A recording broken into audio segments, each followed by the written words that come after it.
Okay. अपडे काहीच ना. जायचं जायचं काकू. अ, नमस्कार सगळ्यांचं परत एकदा स्वागत. आज आपल्याबरोबर हा विषय अ, मांडायला नरेंद्र वेलणकर.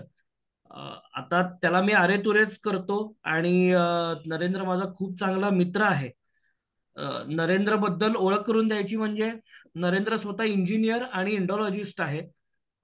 त्याची पुण्यामध्ये भूमी नावाची कन्स्ट्रक्शनची मोठी कंपनी आहे.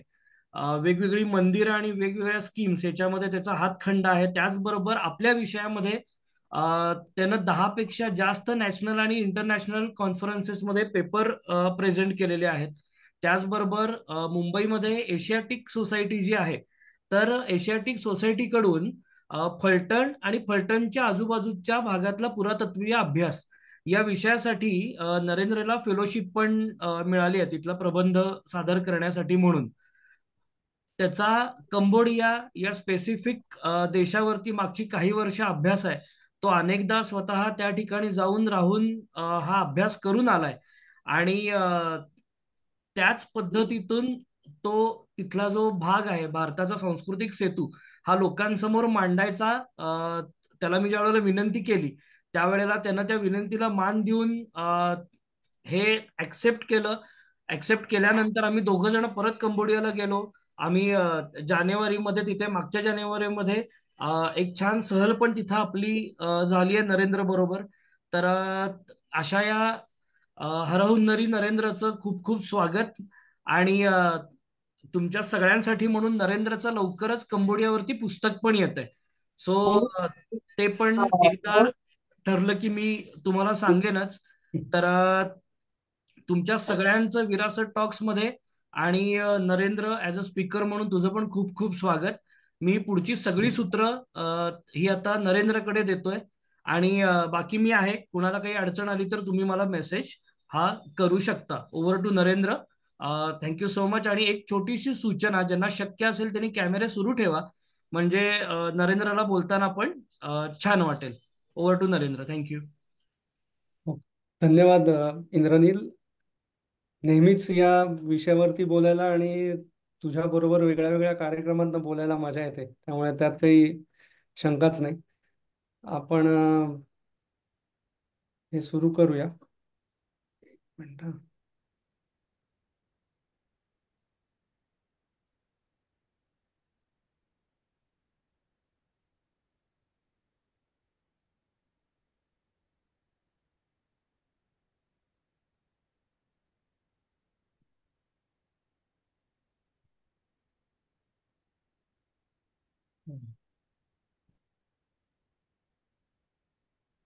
आता हा, सगळ्यांना प्रेझेंटेशन दिसतंय का?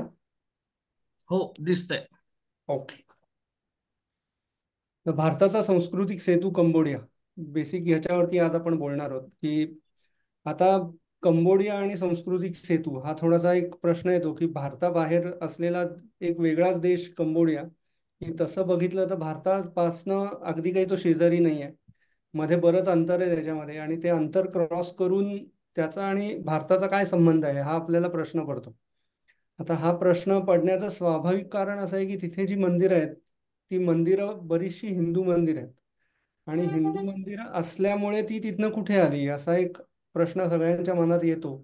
आणि त्याच प्रश्नाचं उत्तर या सांस्कृतिक सेतूमधनं आपल्याला मिळायला सुरुवात होते की त्या तिथे आधी आपण पोचलो कसे, तिथे आधी हिंदू लोक कशी गेली, आपली संस्कृती कशी पोचली, आणि हे सगळं होत असताना तिथे एवढी उत्तमोत्तम मंदिरं बांधली कशी गेली, हे सगळं आज आपण या एक तासाभराच्या प्रेझेंटेशन मधनं आपण समजून घेणार आहोत. समजून घेण्याचा प्रयत्न करणार आहोत असं मी म्हणेन. आणि ते करत असताना थोडंसं आपण आधी काही वर्ष मागे जाऊ, काही हजार वर्ष मागे जाऊ, आणि मग हळूहळू परत पुढे येऊ. असं थोडं ते होणार आहे. भारत आणि भारताचा व्यापार हे काही आपल्याला नवीन नाही आहे. अगदी शाळेत असल्यापासून आपण इंडो रोमन ट्रेड हा आपण आधीपासून वाचत आलेलो आहोत, की रोमशी असलेले भारताचे संबंध, भारतातनं तिथे पाठवलं जात असलेलं अतिशय उत्तम प्रतीचं असं सिल्क कापड, आणि त्याच्यामुळे होत असलेला व्यापार. नुसतंच कापड जात नव्हतं असं नव्हतं, तर हस्तितंत पण जात होते, त्याच्याबरोबर वेगळे वेगळे प्राणी जात होते. काही टेक्स्टवरनं आपल्याला असंही दिसून येतं की तिथे आपण मोर सुद्धा पाठवलेले आहेत. म्हणजे कुठली गोष्ट एक्सपोर्ट होऊ शकते असा जर आपण विचार करायला गेलो तर मोर पण एक्सपोर्ट होऊ शकतो असे तेव्हापासून आपल्याला लक्षात येतं की काहीतरी वेगळी गोष्ट आहे की जी तिथे नाही आहे. आणि त्याचंही अप्रूफ त्या लोकांना वाटू शकतं. आणि त्या गोष्टी आपण तिथे पाठवलेल्या आहेत आणि त्याच्या बदल्यामध्ये मग सोनं असू देत, उत्तम प्रतीची दारू असू देत, काही ना काही गोष्टी आपण तिथनं आपल्या इथे आणलेल्या आहेत. त्यामुळे हा ट्रेड आपण गेले कित्येक सहस्र वर्षांपासून आपण करतोय असं म्हणायला हरकत नाही. अगदी हरप्पन पिरियड मध्ये पण आपल्याला तो दिसून येतो. पेटोमियामध्ये सुद्धा आपला ट्रेड होत होता. तिथूनही आपल्या इथे गोष्टी येत होत्या, आपण पाठवत होतो. म्हणजे साधारणपणे पश्चिमेकडच्या भागात जसं आपण गोष्टी पाठवत होतो आणि त्या तिथनं गोष्टी घेऊन येत होतो, तसंच पूर्वेच्या बाजूला सुद्धा आपण गोष्टी कित्येक वर्षांपासून आपण पाठवतोय. म्हणजे त्याच्यात आपण जर बघितलं तर पूर्वेकडची जी राज्य आहेत, म्हणजे आजच्या कॉन्टेक्स्टमध्ये आपण बघायला गेलं तर अगदी श्रीलंका असू देत, कंबोडिया असू देत, थायलंड असू देत, खालती जावा असू देत, सुमात्रा असू देत, इथपर्यंत आपला अख्खा ट्रेड हा अराउंड 1,000 वर्ष प्लस चालू आहे. आणि तो कुठपर्यंत पसरलेला आहे असं जेव्हा आपण विचार करतो, तेव्हा हे जे सगळे रेड पॉइंटर्स दिसतात ना, ते सगळे पॉइंटर्स आहेत की जे आपल्याला दाखवतात की ज्याच्यामध्ये समुद्र मार्गाने आपला व्यापार हा गेले हजारो वर्ष चालू आहे. आणि नुसता व्यापार चालू नसतो. जेव्हा कुठल्याही प्रकारचा व्यापार सुरू होतो, तेव्हा व्यापार चालू होत असताना त्याच्याबरोबर आपली लोकं तिथे जातात. तिथे गेल्यानंतर असं होत नाही की माणसं तिथे गेली, पोचली, लगेच परत आली. आणि त्या काळी तर असं अजिबात होत नव्हतं. लोक तिथे पोचल्यावरती काही महिने ती लोक तिथेच राहणार आहेत. तिथल्या लोकांच्या बरोबर त्यांची देवाणघेवाण होणार आहे. नुसतं ते होणार नाहीये, तर ते होत असताना त्या तिथले कल्चरल गोष्टी काय आहेत, तिथली संस्कृती काय आहे, त्या लोकांचे विचार काय आहेत, हे त्यांच्यामधनं समजून घेतलं जाणार आहे. आपले विचार काय आहेत हे त्यांच्याबरोबर बोलले जाणार आहेत. आणि या आदान प्रदानामधून त्यांना असं लक्षात आलं की आपली संस्कृती जी आहे ती सहज सामावून घेता येण्यासारखी आहे. आणि त्याच्यामुळे आपल्या संस्कृतीचा प्रवास हा भारताबाहेर फार मोठ्या प्रमाणात झालेला आपल्याला दिसतो. आधीपासूनच आपण हिंदू संस्कृती म्हणून विचार केला तर आपला डॉमिनन्स हा संस्कृती वाढवण्याकडे जसा ब इतर धर्मांचा आहे तसा आपला कधीच नव्हता. पण आपण सर्वसमावेशक असल्यामुळे उलट लोकांना ते ऍक्सेप्ट करणं जास्त सोपं गेलं. ह्याच्या या मॅपमध्ये जर तुम्ही स्पेसिफिकली बघाल तर याच्यामध्ये येलो एरियाज जे आहेत ना, ते काहीही मारामारी न करता, कुठल्याही प्रकारची लढाई न करता आ- आपोआप इन्फ्लुअन्स खालती आलेले, प्रभावाखालती आलेले असे हिंदू राज्य आहेत, हिंदू देश आहेत. त्यांना काही वेगळं करावं लागलेलं नाही आपल्याला. पण आपल्या ह्याच वागण्यामुळे, आपल्या या संस्कृतीच्या देवाणघेवाणीमुळे त्यांना ते आवडत गेलेलं आहे आणि ते आत्मसात करत गेलेलं आहे. असा हा भारताचा सांस्कृतिक जो देवाणघेवाण आहे ती एवढी मोठ्या प्रमाणावरती वाढली आहे की इकडे अफगाणिस्तान पासून आपण सुरुवात करतो आणि ते इकडे पार आपण सुमात्रापर्यंत, फिलिपिन्स पर्यंत येऊन बसतो. एवढा स्प्रेड आपल्याला दिसतो. पुढे जाऊन काही टेक्स्टमधनं आपल्याला तो जपानपर्यंत पण गेलेला दिसून येतो. म्हणजे एवढ्या वाईड स्प्रेड मध्ये भारतीय संस्कृती ही पसरलेली आपल्याला पूर्वीच्या काळात दिसून येते.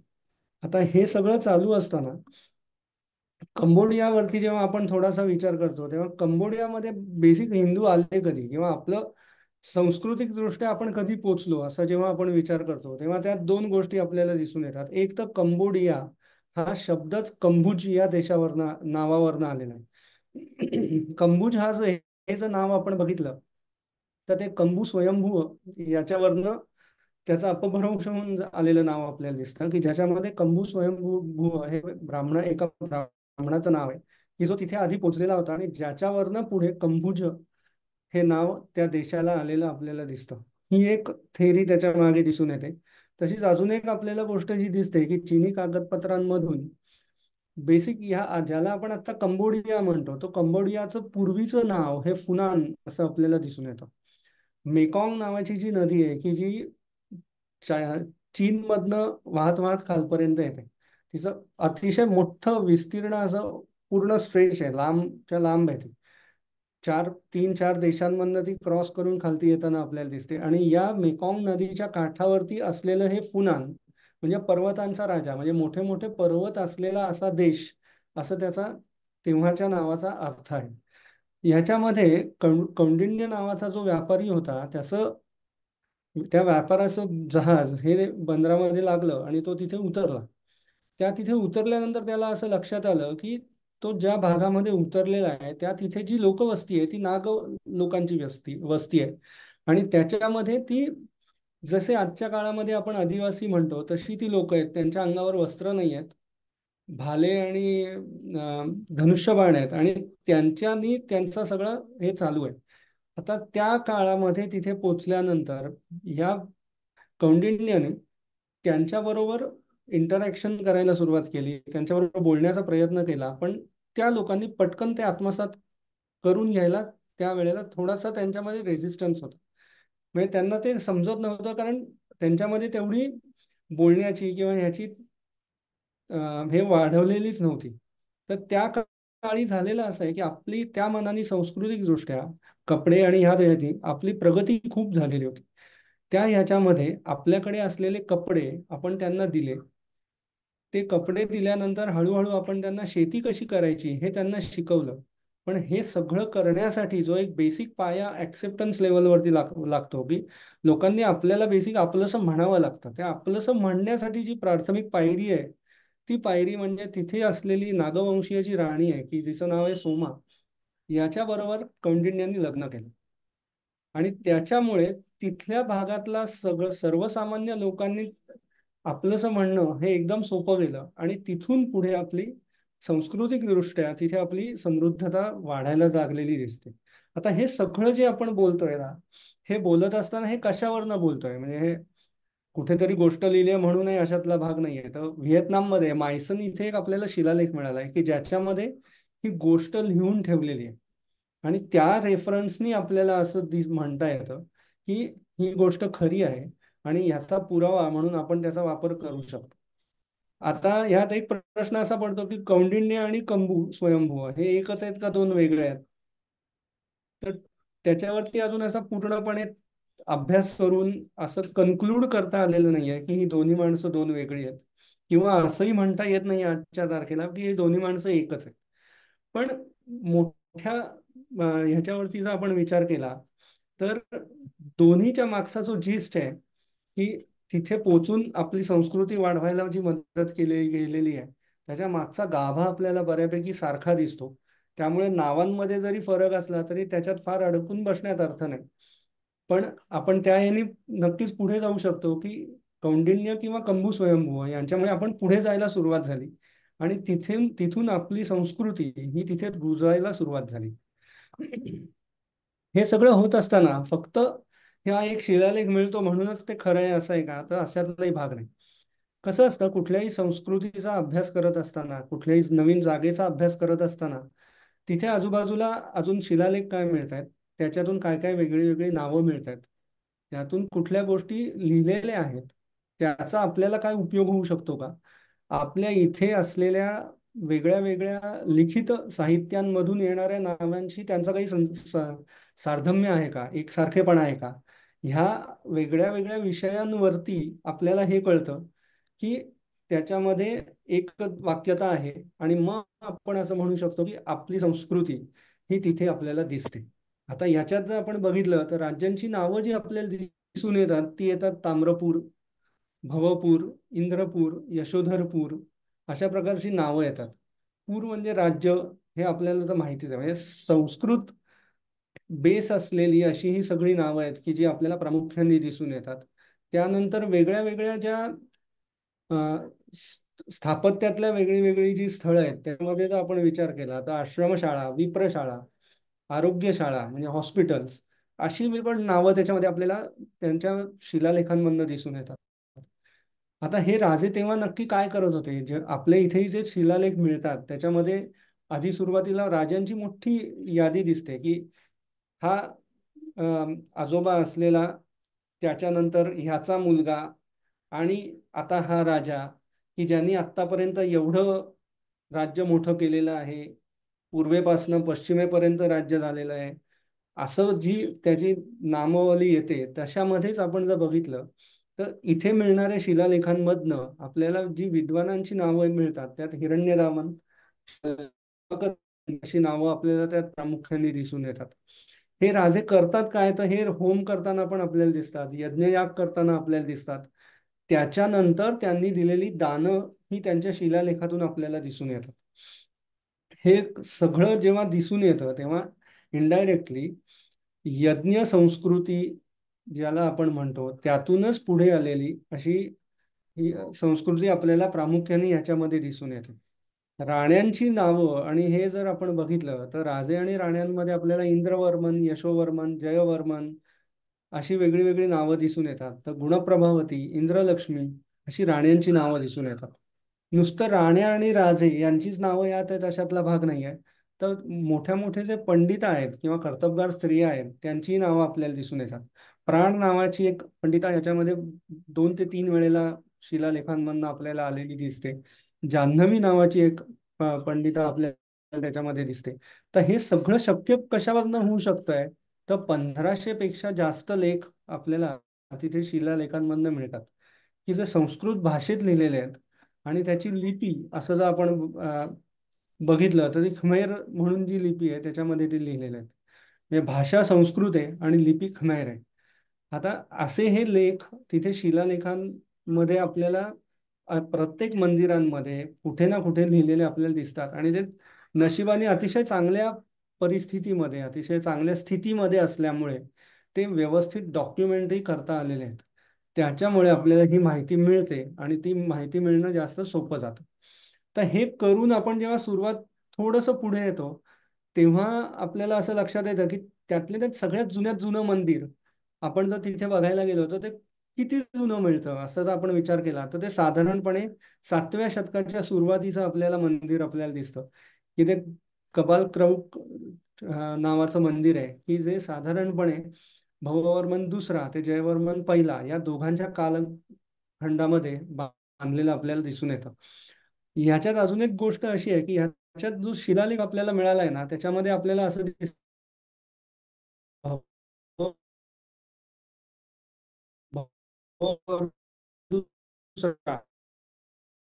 जो आहे 2 भाऊ होते त्यातल्या एका साधम्य आपल्याला यातनं प्रामुख्याने दिसून येतं. हे 7व्या शतकातलं जे मंदिर आहे त्याच्यामध्ये आपल्याला दिसून असं येतं की हे अख्खं मंदिर जे आहे ना हे विटेमध्ये बांधलेलं आहे. विटकामामध्ये बांधलेलं हे मंदिर आहे.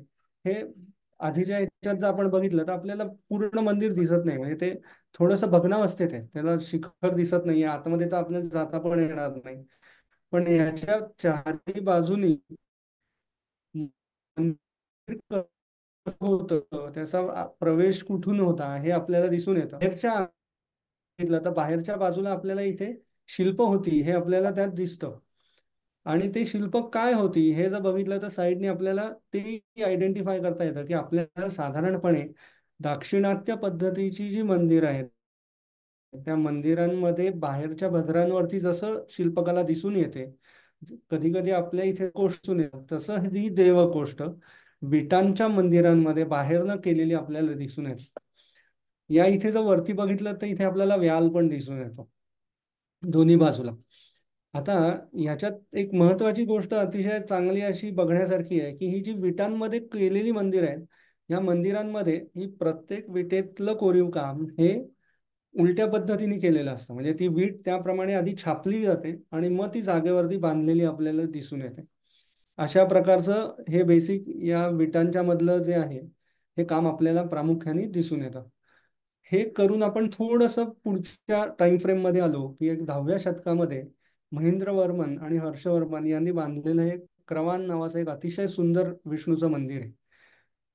अशी ही 5 मंदिरांचा कॉम्प्लेक्स आहे की ज्याच्यामध्ये विष्णूची आणि वैष्णवीची अशी मंदिरं आपल्याला प्रामुख्याने दिसून येतात. याच्यात जर आपण बघितलं तर द्वार शाखा किंवा देवकोष्ठाची जी द्वार शाखा आहे ही आपल्याला दगडी दिसते आणि ह्याच्या बाजूचं जे पूर्ण मंदिर आहे हे विटकामातलं आपल्याला दिसतं. म्हणजे साधारणपणे लोड बेरिंग म्हणजे थोडंसं टेक्निकल ह्याच्यात जर बघितलं तर आम्ही सिव्हिलमध्ये जिथे लोड बेरिंग कपॅसिटी जास्त पाहिजे, जिथे जास्त वजन घेण्याची आवश्यकता आहे, तेवढेच मेंबर इथे आपल्याला दगडामध्ये दिसून येतात. आणि बाकी सगळं जे मंदिर आहे ते विटकामामध्ये केलेलं आपल्याला दिसतं. आता ह्याच्यात जर मध्ये आपण बघितलं तर गर्भगृहाच्या मागच्या भिंतीवरती इथे आपल्याला ही शिल्प दिसून येतात की जी भिंतीवरती कोरलेली आहेत. आणि त्यातही आपण जर बघितलं तर इथे हातामध्ये चक्र दिसतं.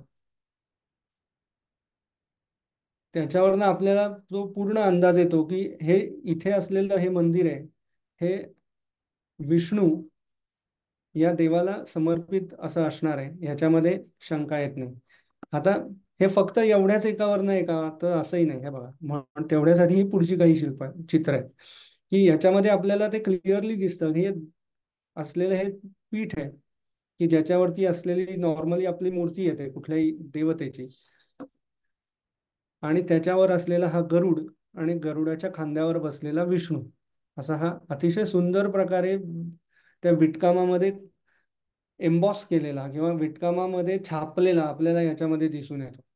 मगाशी जे मी म्हटलं की विटकाम करत असताना, आता हे विटकाम करताना आधी पूर्ण विटकाम केलं आणि मग मी कोरून काढलं असं ह्याच्यामध्ये करता येत नाही. त्यामुळे हे उलट होणार आहे. ह्याचा छाप आधी तयार केला जाणार, त्या छापेनुसार वीट तयार केली जाणार आणि मग ती जागेवरती बांधली जाणार आहे. असं थोडंसं उलट्या पद्धतीने पण तितक्याच कोरीव कोरीव काम केलेलं आणि बारकाईने प्रत्येक गोष्टीचं डिटेलिंग असलेलं हे मंदिर आहे. लांबनं बघताना सगळ्यात पहिल्यांदाच असं बघितलं तर ह्याच्यात आपल्याला असं दिसतं की ह्या मंदिरात काहीच नाहीये की काय. पण जसं आपण आतमध्ये जाऊन ते बघायला सुरुवात करतो, मग त्यातली खरी सौंदर्य स्थळं जी आहेत ती आपल्याला दिसायला लागतात आणि मग असं वाटतं की अरे, ह्याच्यासारखं मंदिरच नाही. असं थोडंसं एक एक पदर आपण उलगडत त्यातनं आपण पुढे जातो आणि आपण थोडं पुढे आलो अजून की अंकोर थॉम नावाच्या एका मोठ्या शहरापाशी येऊन थांबतो. त्या काळी असलेलं राजधानीचं मोठं शहर की ज्याचं हे प्रवेशद्वार आहे. ह्या प्रवेशद्वारातनं आपण आतमध्ये गेलो की जे काही भव्य गोष्टी बघायला मिळतात त्या बघितल्या की एक एक म्हणजे डोळ्याचं पारणं फिटणं हा पण एक शब्दप्रयोग थोडासा कमी पडेल अशी ही मोठ्या मोठ्या वास्तू आहेत. हे सगळं करणारा जो माणूस आहे ना, तो हा राजा जयवर्मा सातवा आहे. अतिशय पराक्रमी राजा. शब्दशः म्हणजे कंबोडियाचा जर आपण नकाशा बघितला तर त्या नकाशातल्या पूर्वेपासून पश्चिमेपर्यंत पूर्ण दोन्ही समुद्रापर्यंत आपलं राज्य नेऊन टेकवणारा असा हा महापराक्रमी राजा आहे की ज्यांनी स्वतःचं राजधानीचं शहर म्हणून हे अंकोर थोम हे वसवलं. स्वतः बौद्ध असलेला हा राजा, त्यांनी जे काही वेगळ्या वेगळ्या लढायांमधनं द्रव्य कमवलं, ते सगळे पैसे सगळं द्रव्य हे मंदिरं बांधण्यासाठी वापरलं आणि ते मंदिरांमध्ये वापरलेलं आपल्याला या इथे दिसून येतं. हा मोठा अ, रस्ता क्रॉस करून आपण त्या राजधानीच्या शहरामध्ये आतमध्ये जातो.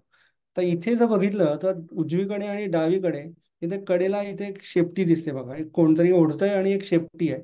तसं दोन्ही बाजूला आहे. तर एका बाजूला देव आणि एका बाजूला दानव असे असलेली ही समुद्र मंथनाची संकल्पना डोक्यात ठेवून हे बांधलेलं राजधानीचं शहर आहे की ज्याच्यामध्ये जर आपण बघितलं तर डाव्या हाताला देव दिसतात आणि उजव्या हाताला दानव आहे. आणि ते समुद्र मंथनासाठी वासुकीला धरून ओढतायत हे आपल्याला याच्यामध्ये दिसून येतं. हे असे मोठ्या आकारातले नागाचे फणे आपल्याला इथे दिसून येतात. इथे उजव्या हाताला जर बघाल तर चेहरा आपल्याला राक्षसांचे वेगळे दिसतात आणि डाव्या हाताला जर पाहिलं तर ते थोडेसे सौम्य आहेत. त्यामुळे ते देवांसारखे आहेत हे आपल्याला त्यातनं प्रामुख्याने दिसून येतं. साधारणपणे जर यांची उंची आपण कन्सिडर केली तर या फोटोत आपल्याला ते दिसून येतं की माणसाच्या उंचीच्या कंपॅरिझन मध्ये साधारणपणे ही जर उंची आपण या हाईट पर्यंत घेतली तर दुपटीपेक्षा जास्त, म्हणजे एक 16-17 फुटापर्यंत उंची असलेला हा नाग आणि ह्या देव किंवा दानवांची जर उंची आपण कन्सिडर केली तर साधारण 10 ते 11 फुटापर्यंत उंची असलेले असे हे देव किंवा दानव, असं अजस्त्र आणि अगडबंब असं रूप असलेले हे दोन्ही बाजूला आपल्याला रेलिंग्ज आहेत की जी आपल्याला दिसतात, ज्याला नाग रेलिंग्ज असं म्हटलं जातं. आणि ह्या दोन्ही यातनं मग आपण आतमध्ये जातो आणि आत गेल्यावरती आपल्याला पुढच्या गोष्टी कळतील. पण मगाशी जे मी म्हणलं की राक्षस आणि देव आणि दानव हे दाखवले जे जातात, ते दानव जे आहेत ते असे भेसूर मुद्दाम दाखवलेले आहेत की ज्यांच्या नजरेतनं सुद्धा आपल्याला भेसूरपणा दिसून येतो. आता ह्याच्यातही हा जो आहे ना, हे थोडंसं जुनं शिल्प आहे. म्हणजे ह्याला रिस्टोरेशन करावं लागलेलं नाही आणि हे मागे जे आहे ते रिस्टोर केलेलं आहे. त्यामुळे त्याच्यामध्ये फरक दिसतो आपल्याला. पण त्यामुळे वर्कमनशिपमध्ये पण फरक दिसतो. पण बेसिक जेवढ्या गोष्टी तुटल्यात किंवा हे झाल्यात त्याही परत जशाच्या तशा रिस्टोर करण्याचा पुरेपूर प्रयत्न तिथे केलेला आपल्याला दिसून येतो. हे करून जेव्हा आपण थोडं पुढे जातो तेव्हा आपण पहिल्यांदा या मेन एंट्रन्स पाशी येतो. ह्या एंट्रन्स मधनं आत जात असताना इथे जर आपण बघितलं तर तीनही बाजूला हे चेहरे आहेत, तसेच मागच्या बाजूला आहेत. अवलोकितेश्वर हा जो बुद्धिझम मधला एक अवतार आहे की जो बेसिकली सगळ्यांवरती लक्ष ठेवून आहे आणि कुणाला कोणीही अडचणीत असेल तर त्या अडचणीत असलेल्याला जाऊन मदत करणे हे त्याचं प्रायमरी गोल आहे किंवा हे त्याचं मुख्य काम आहे. त्या दृष्टीने सगळीकडे नजर ठेवून असलेला असा हा अवलोकितेश्वर इथे प्रामुख्याने आपल्याला दिसतो. इथे कडेला आपल्याला इथे हत्तीच्या सोंड दिसतात बघा, 2-3. ह्याच्यावरती बसलेला आहे तो इंद्र आहे. म्हणजे ऐरावतावर बसलेला इंद्र इथे दोन्ही बाजूला आपल्याला दिसतो आणि हे क्रॉस करून मग आपण आतमध्ये जातो. आतमध्ये गेल्यानंतर याचं जे मुख्य मंदिर आहे ते मंदिर आहे म्हणजे बयान, की ज्याच्यामध्ये आपल्याला बाहेरनं पहिल्यांदा आपण बघितलं की असा मोठा त्याचा प्रकार आपल्याला दिसतो की साधारणपणे आडवं माप आपण जर बघितलं तर एक 200 ते 250 मीटर असा त्याचा पसरलेली व्याप्ती असलेलं असं हे मोठं मंदिर आहे की जे क्रॉस करून आपण एक एक हे करत आत जातो. आता ह्या मंदिराची वैशिष्ट्ये अशी आहेत की हे जे आपण चेहरे बघितले ते चेहरे प्रत्येक शिखरावरती 4-4 चेहरे असे ह्याच्यामध्ये चेहरे आहेत. अशी 54 शिखरं आहेत आणि अवलोकितेश्वर हा सगळीकडे लक्ष ठेवून बघणारा असे 208 चेहरे आपल्याला त्याच्यामध्ये दिसतात. ह्याच्यात सगळ्यात मोठी गोष्ट अशी आहे की ड्राय मेसनरी, की ज्याला शुष्क संधीचे बांधकाम आपण म्हणतो, की ज्याच्यामध्ये कुठल्याही प्रकारचं मॉर्टर येत नाही, कुठल्याही प्रकारचं सिमेंटिंग मटेरियल येत नाही.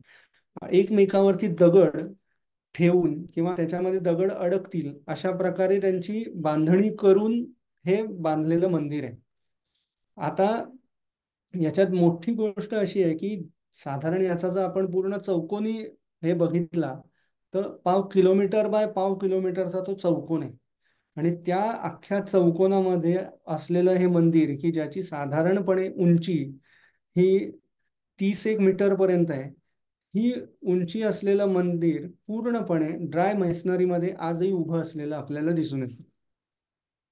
ही जे काय त्याच्यामधलं कसब आहे हे त्या लोकांना तेव्हा सुद्धा अतिशय सहजपणे जमलं होतं हे आपल्याला यात प्रामुख्याने दिसून येतं.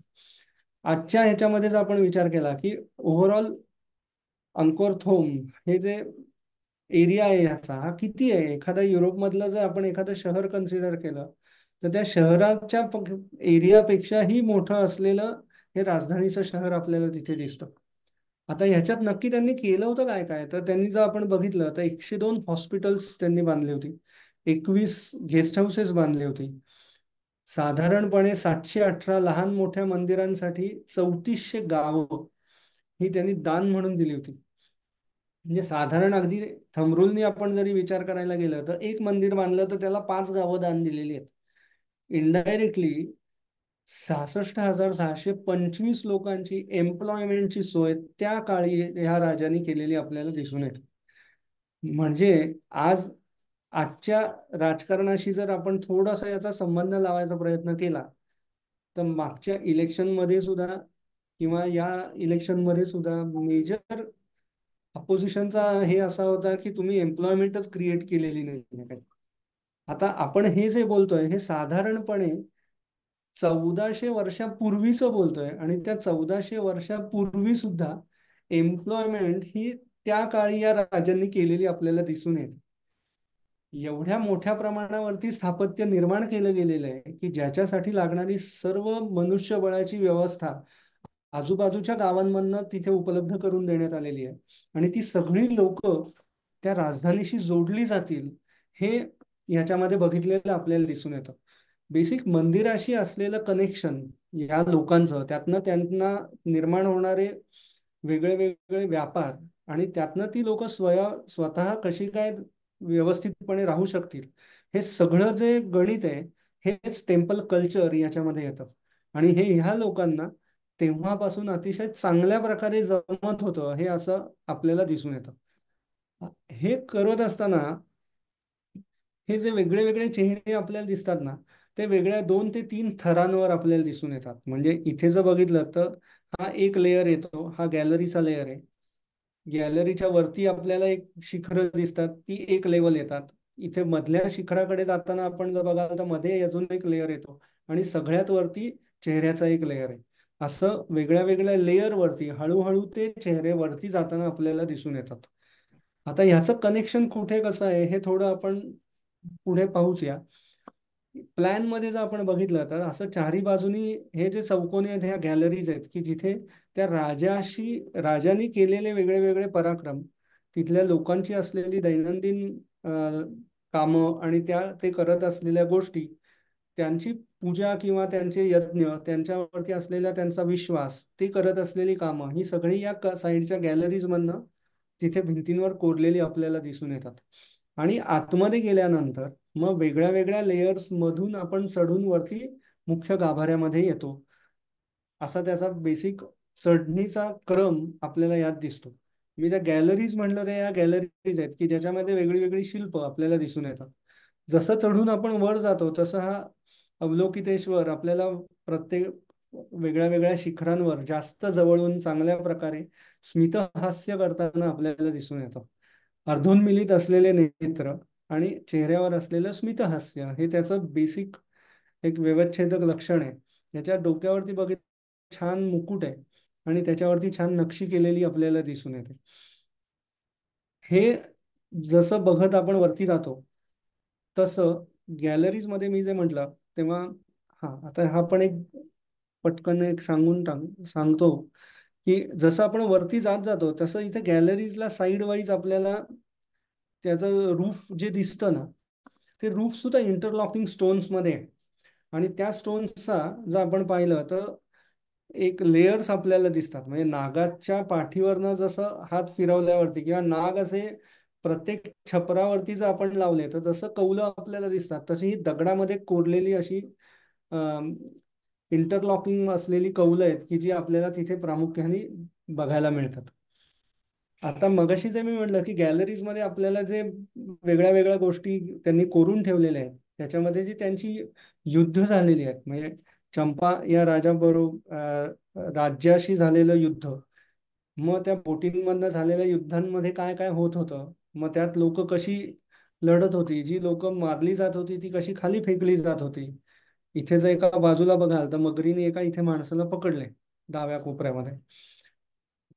इथपर्यंत ह्या बारकावे आपल्याला ह्याच्यामध्ये दिसून येतात. खालच्या बाजूला सगळ्यात खालच्या लेअरमध्ये आपण जर बघितलं तर त्या लोकांच्या दैनंदिन गोष्टी काय होत्या, म्हणजे ते शिकार करत होते तर ते शिकार कसे करत होते, कोणाकोणाच्या करत होते, त्या गोष्टी आपल्याला सगळ्यात खालती दिसून येतात.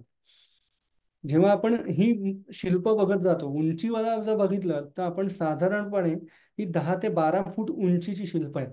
आणि ह्याच्यामध्ये प्रामुख्याने 2 ते 3 लेयर्स आपल्याला दिसून येतात की ज्याच्यामध्ये वेगळ्या वेगळ्या गोष्टी त्या एका शिल्पामधून दाखवण्याचा प्रयत्न केलेला आपल्याला दिसतो. मग त्या राजाची मोठी मिरवणूक असू दे किंवा तो लढाईला चाललेला असू दे, ती सुद्धा त्याच्यामध्ये आपल्याला व्यवस्थित दाखवलेली दिसून येते. ह्याच्यात अजून एक गोष्ट समजून घेण्यासारखी अशी आहे की याला लो बास रिलीफ, म्हणजे बास रिलीफ मधली शिल्प असं म्हटलं जातं. ह्याचा एक महत्वाची गोष्ट अशी आहे की याच्यामध्ये त्याची जी खोली असते शिल्पकलेची, ती अतिशय कमी असते. आणि त्याच्यामुळे होतं असं की स्टोन मधली डेप्थ आहे ती हार्डली 1.5 ते 2 इंचाची आहे, आणि त्याच्यामध्ये सगळं शिल्प कोरलं गेलेलं आहे. त्यामुळे एवढ्या कमी डेप्थ मध्ये अतिशय बारकाईने प्रत्येक गोष्ट दाखवली गेलेली आपल्याला याच्यात दिसते. आता अगदीच एक्झाम्पल द्यायचं झालं तर इथे एक मध्ये मोठा तास आहे बघा, आणि या लोकांच्या खांद्यावरती एक काठी आहे, आणि हा मध्ये एक मोठा तास आहे, आणि हा वाजवणारा त्याच्या बाजूला ते वाजवत पुढे चाललाय. म्हणजे राजाची जी मिरवणूक चालू आहे ती वाजत गाजत जशी जाते ती आपल्याला या इथे आपल्याला प्रामुख्याने दिसून येते. आता हा राजा जेव्हा त्याच्या राज दरबारामध्ये बसतो तेव्हा आजूबाजूला काय असणार आहे, काय काय आहे, हे त्यात प्रामुख्याने दिसून येतं. त्याच्या मागे असलेली छत्रचामरं दिसून येतात. एकीकडे राण्या आपल्याला दिसून येतात. इथे बाजूला म्हणजे राजाचा जो हत्ती आहे तो गज आपल्याला दिसून येतो. त्याच्या डोक्यावर असलेली सुंदर टोपी आपल्याला यात प्रामुख्याने दिसते, की ज्याच्या टोपीवरचं बारीकपणे केलेलं कोरीव काम सुद्धा अतिशय बघण्यासारखं आहे. आणि त्याच्या हातात एक छान हार पण आहे. अशा सगळ्या गोष्टी त्या शिल्पांमधनं दाखवून दिलेल्या आपल्याला दिसतात, की ज्याची त्या मानाने खोली हार्डली 2 ते 3 इंच आहे, त्याच्याहून जास्त नाही आहे. अशी ही बास रिलीफ मध्ये वेगळ्या वेगळ्या ऍक्टिव्हिटीज दाखवणारी शिल्प ही साईडच्या पॅनल्स मध्ये आपल्याला दिसतात. लोकांची व्यापार आणि त्यांचे होत असलेली देवाणघेवाण याच्यामध्ये ही पण यात प्रामुख्याने आपल्याला दिसते. हे करून जसं आपण आतमध्ये जातो तेव्हा अशा वेगळ्या वेगळ्या गॅलरीज आपल्याला दिसतात, की ज्याच्यामधनं क्रॉस करून आपण आतमध्ये जातो. इथे जर बघितलं तर उजव्या हाताला ही मूळ मंदिराची भिंत आहे. आणि या मंदिराच्या भिंतीतून थोडस निमुळत्या वाटेने आपण आतमध्ये जाऊन मग आपण वरती मुख्य मंदिराकडे वरती आपण जातो, हे आपल्याला यातनं दिसतं. हे वरती जात असताना या साईड गॅलरीज ज्या आहेत ना, या गॅलरीजच्या वरती ज्या लिंटेल्स आहेत किंवा द्वारशाखा आहेत, द्वारशाखांच्या वरती असलेल्या लिंटेल्स वरती वेगळी वेगळी शिल्प आपल्याला कोरलेली दिसून येतात. आता इथे जर बघितलं तर इथे हे थोडस म्हणजे तोडून टाकलेलं असं मधलं शिल्प आहे, पण डावीकडे काही साधक आपल्याला दिसत आहेत, उजवीकडे दिसत आहेत आणि ते नमस्कार करून उभे आहेत. त्या इथे मशाली पण उभ्या आहेत, आपल्याला उभ्या केलेल्या आपल्याला दिसून येतात. आता हे नक्की कसलं शिल्प आहे हे आपण जर पुढे बघितलं तर सगळ्या ठिकाणी काही ही तोडफोड करता आली अशातला भाग नाही आहे. जिथे व्यवस्थित आहे तिथे आपल्याला हे दिसून येतं, की या इथे शंकराची पिंड आहे असं आपल्याला दिसतं. ह्याच्या बाहेरच्या पॅनल्समध्ये शंकराच्या पिंडीचं असलेलं लिंटेल्सवरचं चित्रण हे त्यावेळी असलेल्या हिंदू लोकांचं उपास्य दैवत हे शिव आहे हे दाखवून देण्यासाठी भरपूर उपयोगी ठरतं. म्हणजे तो राजा जरी बौद्ध असला, त्याची स्वतःची आस्था जरी बौद्ध बौद्ध म्हणून असली, तरी सुद्धा आजूबाजूच्या शिल्पांमधनं तिथे हिंदू लोक सुद्धा राहत होती. त्यांचं उपास्य दैवत हे शंकर होतं, शिव होतं, हे आपल्याला यातनं दिसतं. ही अशी लिंटेल्सवरती बऱ्याच ठिकाणी आपल्याला दिसून येतात. साईडची पॅनल्स जी आहेत त्याच्यामध्ये इथे जर आपण बघितलं तर इथे साधू आहेत की जे त्यांची साधना करतायत. मध्ये इथे जर बघितलं तर शंकराची पिंड आहे. इथे वरती जसं आपण अभिषेक पात्र असतं तसं अभिषेक पात्र आहे, हे आपल्याला प्रामुख्याने आपल्याला इथे दिसून येतं.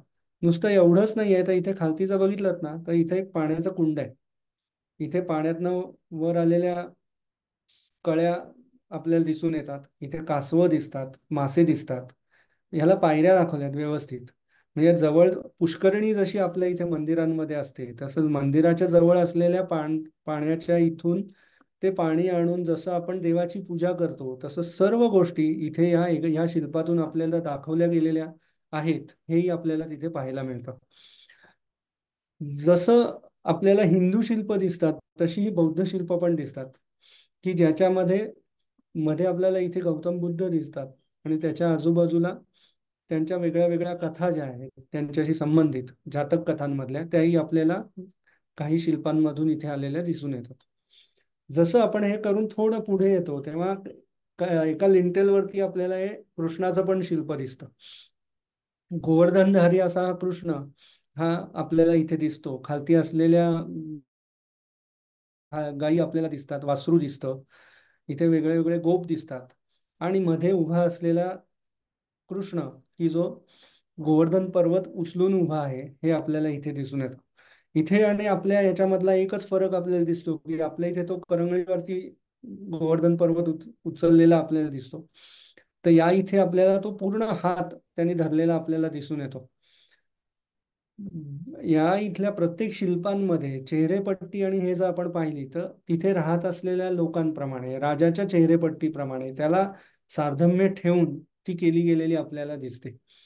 बाहेरच्या पॅनल्स मधनच फिरत असताना आपल्याला हे असंच मध्ये अजून एक पीठ दिसून येतं की ज्याच्या चारही बाजूनी आपण जर बघितलं तर आपल्याला नंदी कोरलेला दिसून येतो.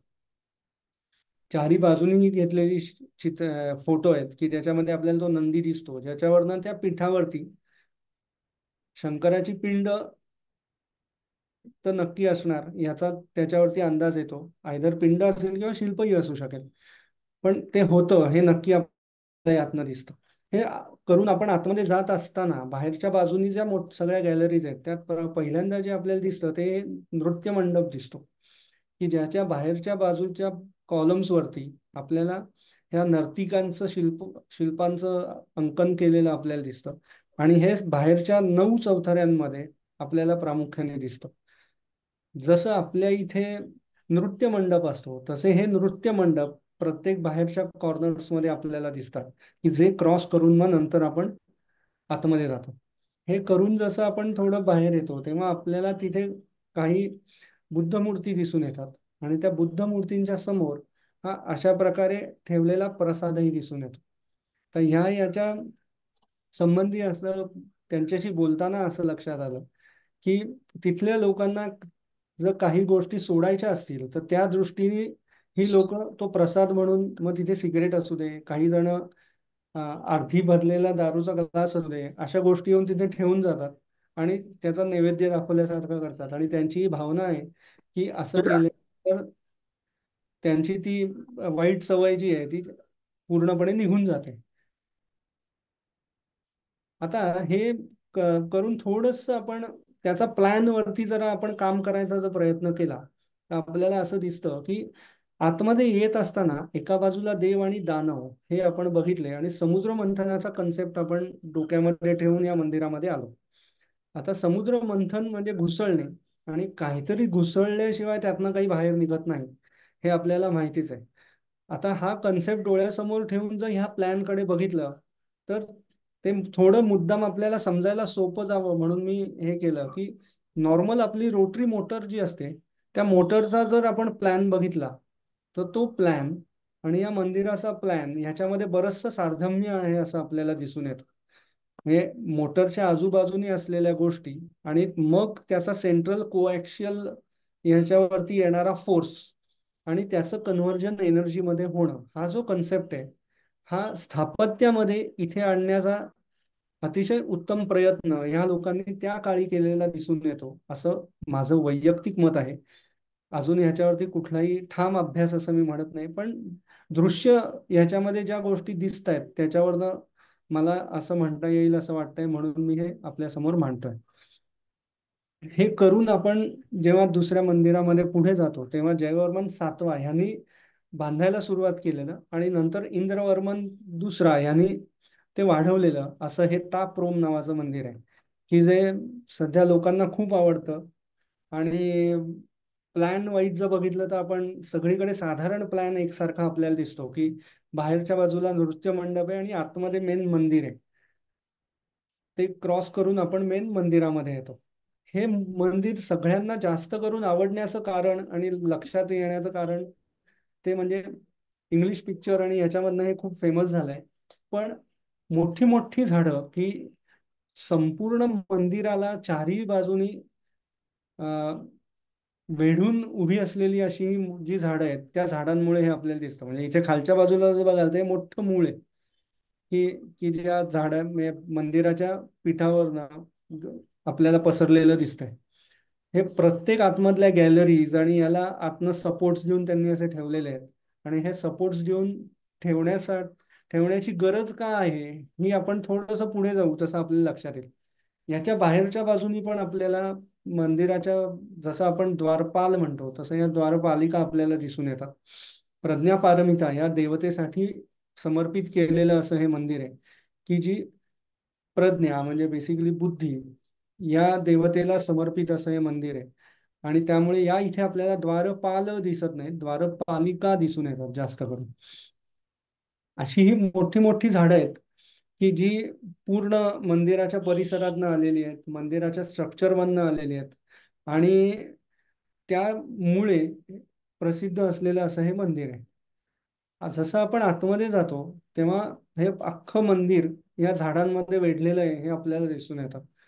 आणि हे ह्या एका पिक्चरमुळे अतिशय फेमस झालेलं असं हे मंदिर आहे.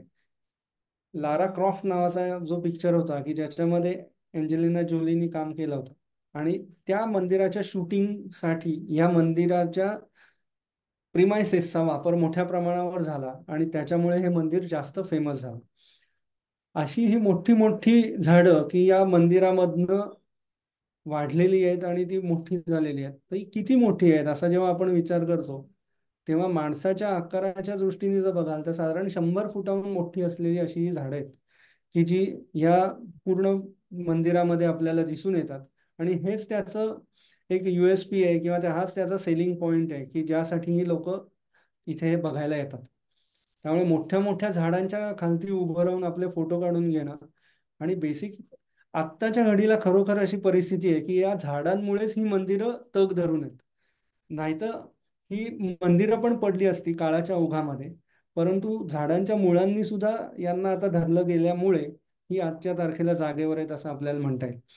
जसं आपण मगाशी बघितलं की ड्राय मेसनरी किंवा शुष्क सांधीच्या मंदिर स्थापत्यामध्ये ही सगळी मंदिरं बांधली गेलेली होती तेव्हा. त्याच्यामध्ये जर बघितलं तर वरचा जो सगळ्यात फोटो आहे तो ड्राय मेसनरी असल्यामुळे हे सगळं एका ठराविक याच्यानंतर त्याला धक्का लागला ना तरी ते पडू शकतं. पण ते इंटरलॉक्ड आहे. एखाद दुसरा त्यातला कीस्टोन निघाला की ते पडणं हे सोपं आहे. पण त्याचा दुसरा फायदा पण असा आहे की एकमेकात अडकवलेले दगड असल्यामुळे परत व्यवस्थित अभ्यास करून ते जर दगड परत जागेवर ठेवले तर तसंच्या तसं परत आपल्याला उभं करता येतं, की जे इथे झालेलं आपल्याला दिसून येतं. सगळ्यात वरच्या फोटोमध्ये आपण बघाल तर ते पडलेलं आहे, आणि तीच गॅलरी नंतर व्यवस्थित जोडून उभी केलेली आपल्याला खालच्या फोटोमध्ये दिसून येत आहे. आणि हे सगळं जे काम आहे ते कोणी केलंय असा जेव्हा आपल्याला प्रश्न पडतो तेव्हा असे फोटो आपल्याला बघायला मिळतात, आणि त्यामुळे ते अभिमानाने आपलं ऊर भरून येतं की हे काम करणारे दुसरं तिसरं कोणी कोणी नसून आपले सगळे भारतीयच आहेत. आणि त्यांनी हे केलेलं काम आहे कंबोडियामध्ये जाऊन. आणि अशा प्रकारचे बोर्ड त्यामुळे आपल्याला त्या तिथे दिसून येतात की आपल्याच आर्किओलॉजिकल सर्वे ऑफ इंडियाने त्या तिथे जाऊन या मंदिराचं रिस्टोरेशनचं काम केलेलं आहे. आणि अशी आजही तिथे कामं आपल्या देशाकडून तिथे चालू आहेत. हे सगळं करत असताना एक प्रश्न पडतो की एवढी मोठी मंदिरं बांधली जात आहेत, पण हे मंदिरं बांधण्यासाठी जो दगड लागणार आहे हा दगड आलाय कुठून? हा दगड आणला कुठनं गेला आणि तो कसा आला हा प्रश्न आपल्या डोळ्यासमोर पडतो. ह्याचं एक जे दोन मोठे तिथे पर्वत मानले जातात, एक कुलेन पर्वत आहे आणि एक कबालस्पियन आहे. ह्या याच्यामधनं हे बेसिक दोन्ही दगड हे त्या तिथे आणले गेलेले आपल्याला प्रामुख्याने दिसतात.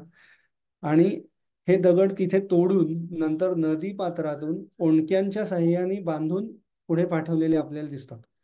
अशा ह्या कुलेन पर्वतावरती जेव्हा आपण चढून वरती येतो, एक छोटासा पर्वतीपेक्षा थोडासा मोठा अशी एक चढाई आहे, पण छोटा ट्रेक पण होतो. आणि तो ट्रेक करून आपण जेव्हा वरती येतो तेव्हा असे शेषशाही विष्णूचं आपल्याला दर्शन होतं.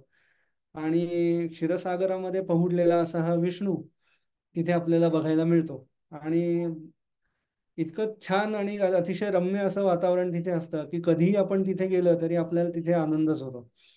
असं वेगळ्या वेगळ्या शिळांवरती शेषशाही विष्णू तिथे कोरलेला आपल्याला दिसतो. पहुडलेला असा शेषशाही विष्णू, त्यातनं बिंबीतून वर आलेलं कमळ, त्याच्यावरती असलेला ब्रह्मा, पायाशी असलेली लक्ष्मी, अशी आपल्याला या इथे दिसून येते. अशी अनेक शिल्प तिथे दिसतात. काही ठीक आहे दगडांच्या याच्यावरती, काही शिळांवरती आपल्याला उमा महेश नंदीवर बसलेले दिसून येतात. त्याच्या मागे असलेले ऋषी दिसून येतात, इथे पण आपल्याला दिसतात.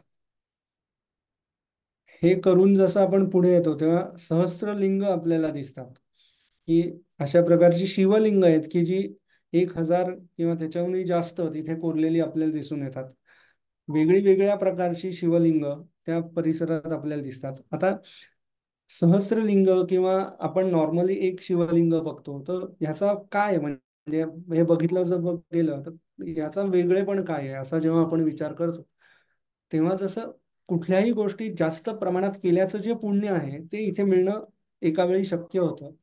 म्हणून ही सहस्त्रलिंग केलेली आपल्याला दिसून येतात. हा जो पर्वत आहे हा ओव्हरऑल आता आपण जी आधीची मंदिरं बघितली ह्याच्यापासून थोडासा वरती आहे, वेगळ्या बाजूला आहे. इथून जे पाणी वाहत येतं तेच पुढे खालती आलेलं आपल्याला दिसतं. त्यामुळे या विष्णूच्या पायावरून शिवाच्या इथून आलेलं पाणी की जे पवित्र आहे आणि ते पुढे येऊन आपल्याला मिळत आहे. ह्या भावनेतून केलं गेलेली ही सगळी शिल्पकला आहे आणि हे सहस्रलिंगांचं दर्शन आपल्याला तिथे घेता येतं आणि ते घेऊन मग आपण नंतर पुढे जाऊ शकतो. आता ह्याच्यातही किती व्हेरिएशन्स आहेत, वेगळेपणा आहे तो आपल्याला दिसतो. इथे बाजूला बघाल तर ही छोटी छोटी शिवलिंग आपल्याला दिसतात. आता हे जे एक शिवलिंग आहे ह्याचा साधारण साईज 10 फूट बाय 10 फुटाचा आहे आणि ह्याची जर खोली आपण बघितली तर साधारण 1 फूट भराची खोली आहे. म्हणजे 1 फूट उंचीचं असलेलं हे शिवलिंग आहे आणि लांबी रुंदी त्याची बघितली तर 10 फूट बाय 10 फूट आहे. असं हे शिवलिंग आपल्याला तिथे दिसतात. अशी अनेक शिवलिंग तिथे दिसतात की जो पुढे वाहणारा असा तेच पाणी पुढे येऊन धबधब्यासारखं पुढे खालती येतं आणि पुढे खालती अंकोरथोम या परिसरामध्ये आलेलं आपल्याला दिसतं. हे करून थोडस जेव्हा आपण पुढे येतो तेव्हा बांतेश्री नावाचं एक मंदिर आहे की जे आपल्या सगळ्यांचं थोडस लक्ष वेधून घेणारं असं मंदिर आहे. माझं पर्सनली म्हणाल तर सगळ्यात आवडतं असं हे मंदिर. आणि छोटा पॅकेट बडा धमाका असं मी नेहमी म्हणतो याला. असं हे मंदिर आहे की अतिशय लहान भागामध्ये असं बांधलेलं हे मंदिर आणि त्याच्यामध्ये कमीत कमी जागेत जास्तीत जास्त शिल्पकला, कोरीव काम जास्तीत जास्त देण्याचा प्रयत्न ह्या मंदिरातून केला गेलेला दिसतो.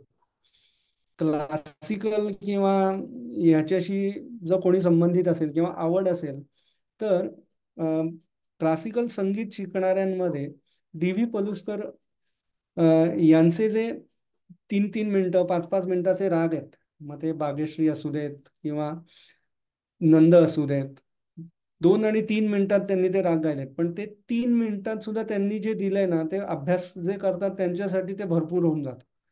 हा जसा प्रकार आहे ना तसं हे आहे किंवा आजच्या ह्याच्यात अगदी थोडस समजण्याच्या दृष्टीने म्हणून एक हे आपण चांगल्या हॉटेल्समध्ये गेल्यावरती हल्ली ते टिश्यू पेपर येतात की त्यात पाणी घातलं की ते मोठे होतात. तसं बघितलं ती छोटीशी गोळी आहे पण पाणी घातले की ते हातभर मोठं होतं. हा जो कन्सेप्ट आहे ना त्या गोळी टू हातभर होणे हा जो प्रकार आहे ना हे या भांतेश्री या मंदिरात आपल्याला प्रामुख्याने दिसून येतं. कारण बाहेरनं दिसताना अतिशय छोटं दिसतं पण आत गेल्यावरती त्या मंदिरातनं बाहेर यायला अर्धा दिवस पण कमी पडतो. असं हे मंदिर लाल रंगाच्या दगडामध्ये केलेलं आहे. याच्या आधीची आपण जर सगळी मंदिरं बघितली तर त्याचा दगड जो आहे तो ग्रेइश ब्लॅकिश असा दगड आहे. सँडस्टोन म्हणजे ग्रॅनाइट बेस्ड सँडस्टोन मध्ये असा तो स्टोन आहे आणि हा जो आहे हा रेडिश सँडस्टोन आहे. ह्याच्यामध्ये केलं गेलेलं हे मंदिर आहे. प्लॅन आपण बघितला तर साधारण सगळ्या मंदिरांना असतो तसाच आहे की याच्या बाजूनी खंदक आहे, खंदकाच्या मध्ये मंदिर आहे, त्याच्या बाजूनी गॅलरीज आहेत. आतमध्ये येत असताना इथे डावीकडे आणि उजवीकडे ऑफिस प्रिमायसेस आहेत आणि लायब्ररीज आहेत. ह्या दोन गोष्टी इथे प्रामुख्याने जास्त दिसून येतात.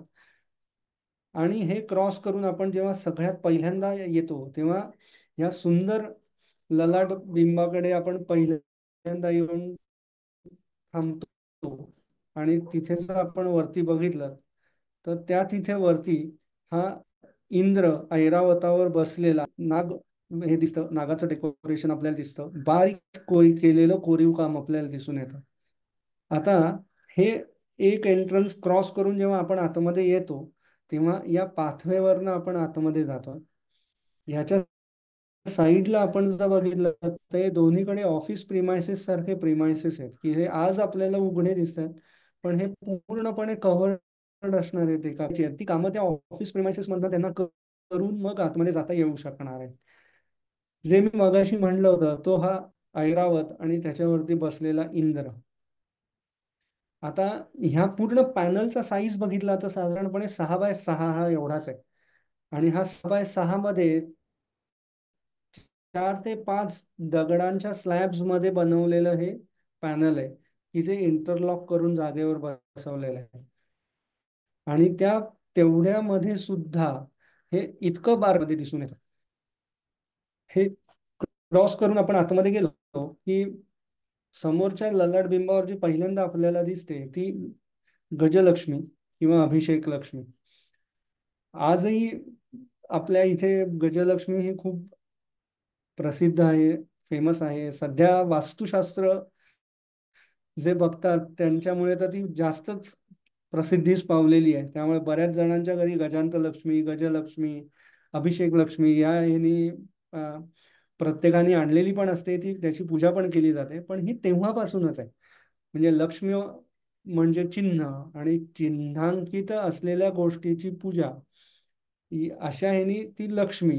आणि अभिषेक लक्ष्मी म्हणजे आपण नेहमीच म्हणतो तसं, किंवा गजलक्ष्मी, की ते गज जे आहेत ते तिच्या डोक्यावरती पाणी, कायम त्या पाण्याचा अभिषेक करतायत. त्याचा दुसरा एक मेटाफोरिक अर्थ असाही धरला जातो की पृथ्वीचं जे पूर्ण निसर्ग चक्र आहे ते निसर्ग चक्र याच्यातून दाखवलं जातं. की गज आहेत ते नभ आहेत, काळे ढग आहेत की जे पाण्याने भरलेले आहेत, की की जे पृथ्वीच्या आपल्याला शेती आणि या सगळ्या गोष्टींसाठी मिळणार आहे, त्यातनं जी समृद्धता येणार आहे त्याच्यामुळे त्या सगळ्या गोष्टी होणार आहेत. असं हे सर्व चक्र चालू ठेवत असणारी अशी ही लक्ष्मी, गजलक्ष्मी किंवा अभिषेक लक्ष्मी आपल्याला इथे दिसते. हे शिल्प क्रॉस करून आपण आतमध्ये जातो. आतमध्ये गेल्यानंतर ही जी गोष्ट आहे ही तर सगळ्यांना माहिती आहे. यात फक्त मोठा फरक असा आहे की याच्यामध्ये पोट फाडण्याची जी प्रक्रिया आहे ती मांडीवर ठेवून पोट फाडलेलं नाही आहे, तर ते उभं फाडलेलं आहे. म्हणजे दाखवण्याचा प्रयत्न तो पूर्णपणे केलेला आहे की जो आपल्या इथे आणि याच्यामध्ये जो मोठा फरक आहे तो या इथे नरसिंहाच्या याच्यामध्ये आपल्याला दिसून येतो. हे करून जसं आपण आतमध्ये जातो तेव्हा आतमधल्या पॅनल्समध्ये आपल्याला उमा महेशाचं शिल्प दिसून येतं. या प्रत्येक ह्याच्यामध्ये आजूबाजूचं जर तुम्ही बघाल तर प्रत्येक याच्यामध्ये, आता इथे गरुड दिसतोय साईडला, इथे नाग पण आहे, इथे व्याल पण आहे. अशा अनेक गोष्टी ह्या एका एका पॅनलमध्ये भरलेल्या आपल्याला दिसून येतात. हे करून जसं आपण पुढे येतो तेव्हा रावण शिकिंग कैलास हे सगळ्यात आवडतं शिल्प आहे. म्हणजे तुमच्यापैकी कित्येक जण इंद्रनील बरोबर वेळेला गेले असाल. तुम्ही जर गेला नसाल तर मी म्हणेन आता कंपल्सरी जा. आणि म्हणजे त्याच्या तोंडून एकदा तुम्ही जागेवरती समजून घ्या की रावण चेकिंग कैलास म्हणजे काय प्रकार आहे. आणि तो तो जो अख्खा अं, नाट्यपट आहे की त्या रावणाचं गर्भहरण कसं केलं शंकराने, त्याचा तो पूर्ण पट इथे आपल्याला या एका छोट्या शिल्पातून केलेला आपल्याला दिसून येतो. मग तो असलेला हा दशानन, आता आपल्या इथल्या याच्यामध्ये 10 तोंड दाखवण्याची पद्धत ही वेगळी आहे आणि या इथे वेगळी दिसते. इथे अशी 4 4 आणि 2 अशी 8 10 तोंड केलेली आपल्याला दिसून येतात, ही जी आपल्या इथे आपल्याला आडवी तोंड दाखवण्याचा हे आहे. आणि इथे सुद्धा तो रावण कैलास उचलत असताना आणि नंतर शंकराने खाली दाबायला सुरुवात केल्यानंतर त्याच्या चेहऱ्यामध्ये होत असलेले बदल हे इथे सुद्धा तितक्याच चांगल्या प्रभावीपणे दाखवलेले आपल्याला दिसून येतात. मग ती पण इथे प्रामुख्याने आपल्याला दिसते. इथे जे वरती साधक आहेत ते वरती देवाकडे चेहरा हे करून विचारतायत की हे काय चाललंय नक्की. तेही आपल्याला इथे प्रामुख्याने दिसून येतं. आणि सगळ्यात वरती बसलेला शिव उमेसहित,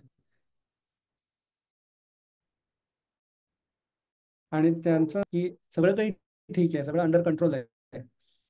आणि इथे ही सुंदर पार्वती बघा की जी त्याच्या मांडीवर बसली आणि घाबरल्यामुळे त्याला बिलगली आहे.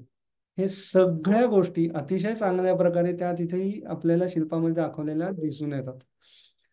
नटराज तर आपल्या सगळ्यांना माहितीच आहे. नटराज हा प्रामुख्याने आपण बघतो वेगळ्या वेगळ्या ठिकाणातून, तो तिथेही आपल्याला दिसून येतो. त्या तिथल्या मंदिरांच्या जर आपण बघितलं तर फॉल्स डोअर्स हा एक प्रकार त्या तिथे आपल्याला प्रामुख्याने दिसतो.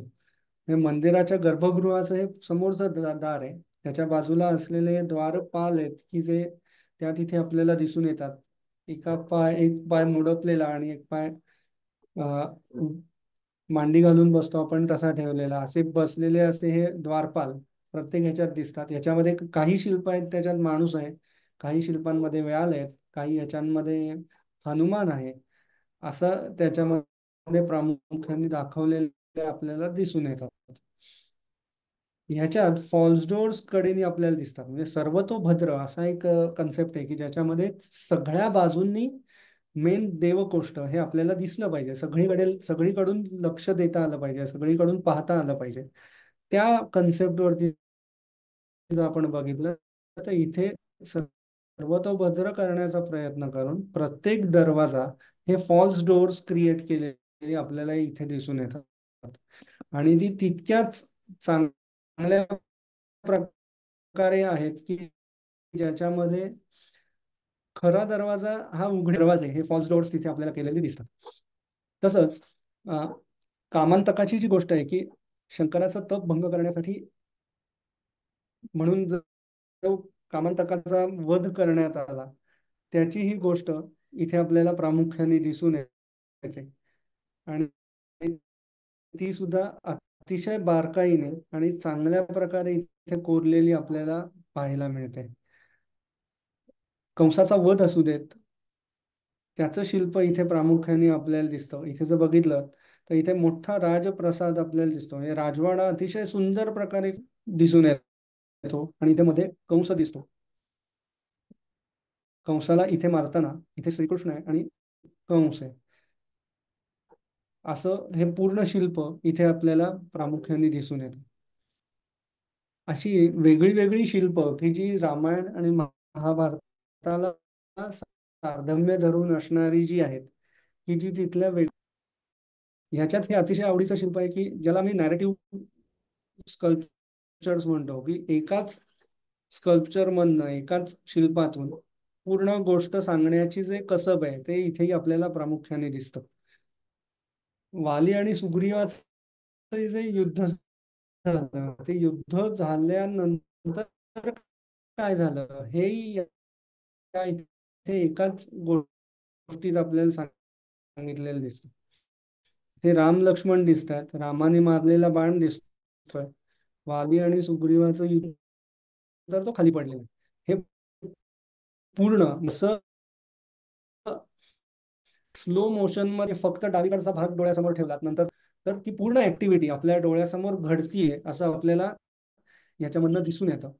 अशी ही शिल्पकला या इथे आपल्याला प्रामुख्याने दिसून येते.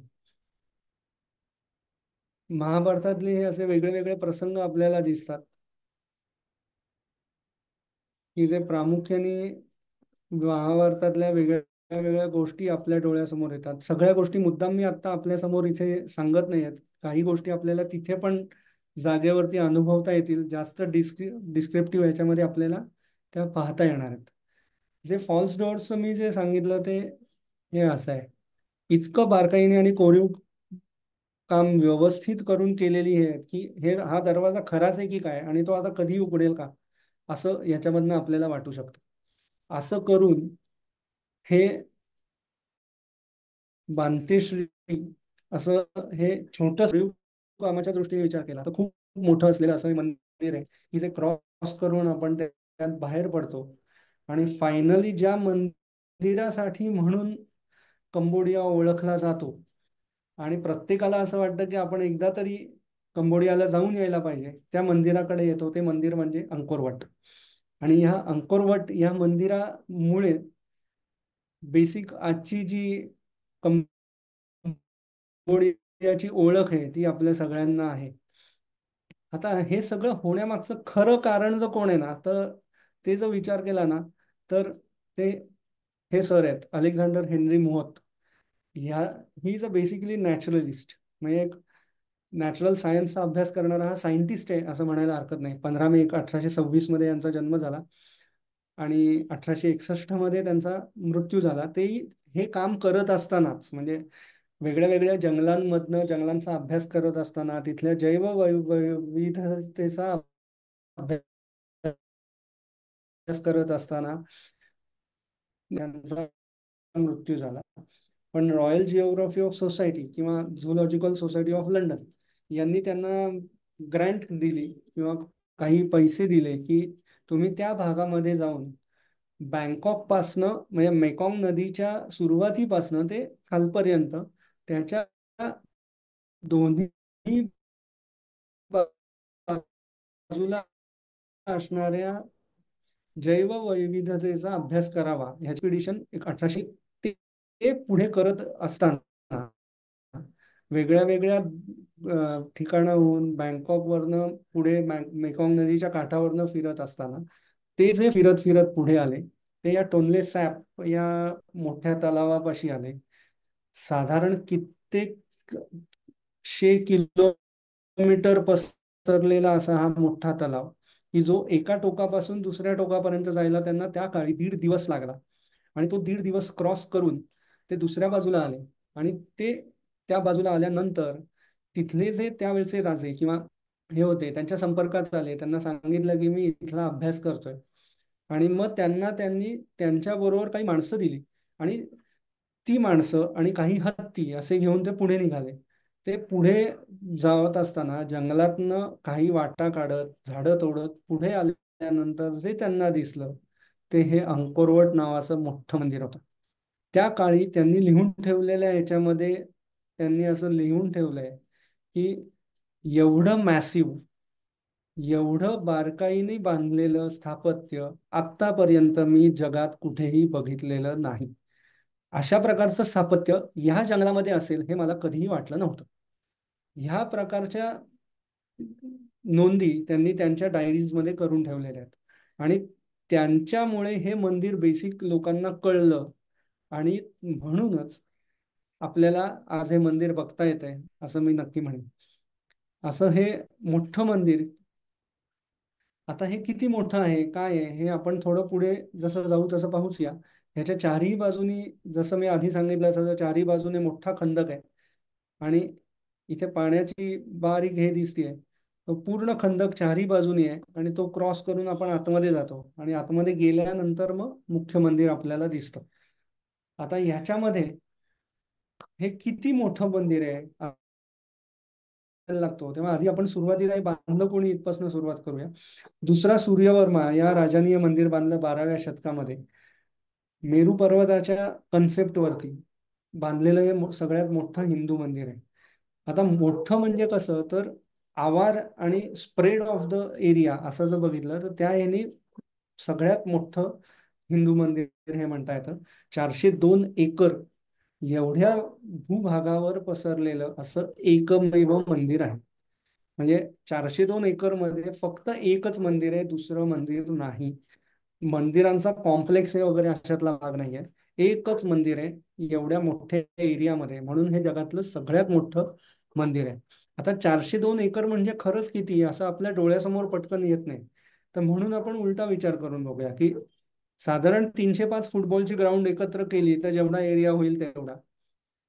किंवा आपल्याला क्रिकेट त्या मानाने जास्त पटकन समजतं तर 100 क्रिकेटची ग्राउंड एकत्र करून जेवढं मोठं होईल तेवढं. किंवा जे अगदी पक्के पुणेकर आहेत त्यांनी कधी तर कधी शनिवारवाड्याला तर नक्की भेट दिली असेल. तर जेवढा शनिवारवाड्याचा आवार आहे तसे 65 शनिवारवाडे आपण एकत्र ठेवले तर जेवढं मोठं होईल तेवढं. असा हा मोठा मंदिराचा आवार आहे. 5 किलोमीटर लांब पसरलेला असा चारही बाजूनी मोठा खंदक आहे. आणि हे बांधकाम करायला 28 वर्ष लागले. 3 लाख लोकांपेक्षा जास्त मजूर आणि 6 हजार हत्ती एवढ्या लोकांच्या वतीने 28 वर्षामध्ये हे मंदिर बांधून पूर्ण झालं. बेसिक मंदिर म्हणजे फक्त मंदिर बांधायला 28 वर्ष लागले. त्याच्या नंतरची जी कामं आहेत ती साईड बाय साईड पुढचे काही वर्ष चालूच होते. आणि त्यातलं साईड गॅलरीज आणि यातलं जे कोरीव काम आहे हे नंतर झालेलं आपल्याला दिसतं. पण मुख्य मंदिराचं काम आहे ते पहिल्या 28 वर्षात पूर्ण झालेलं आपल्याला दिसतं. जसं आपण बयॉनमध्ये बघितलं की बास रिलीफ मध्ये पॅनल्स मधलं कोरीव काम आपल्याला दिसतं, तसं कमी उठावाचं शिल्पकला ही या इथे पण आपल्याला दिसते. ह्याच्यात साधारणपणे 5 अप्सरा या पूर्ण मंदिराच्या परिसरामध्ये कोरलेल्या आहेत असं आपल्याला दिसतं.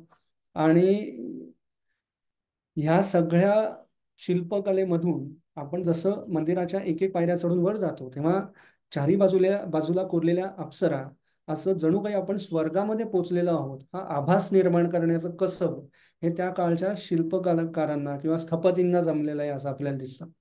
सगळ्यात आधी जेव्हा आपण आतमध्ये येतो तेव्हा सगळ्यात बाहेरच्या बाजूला असे आपल्याला ऑफिस गॅलरीज सारख्या दिसतात, की ज्याला असे छान खिडक्यांचे झरोके आहेत आणि फॉल्स डोअर्स आहेत.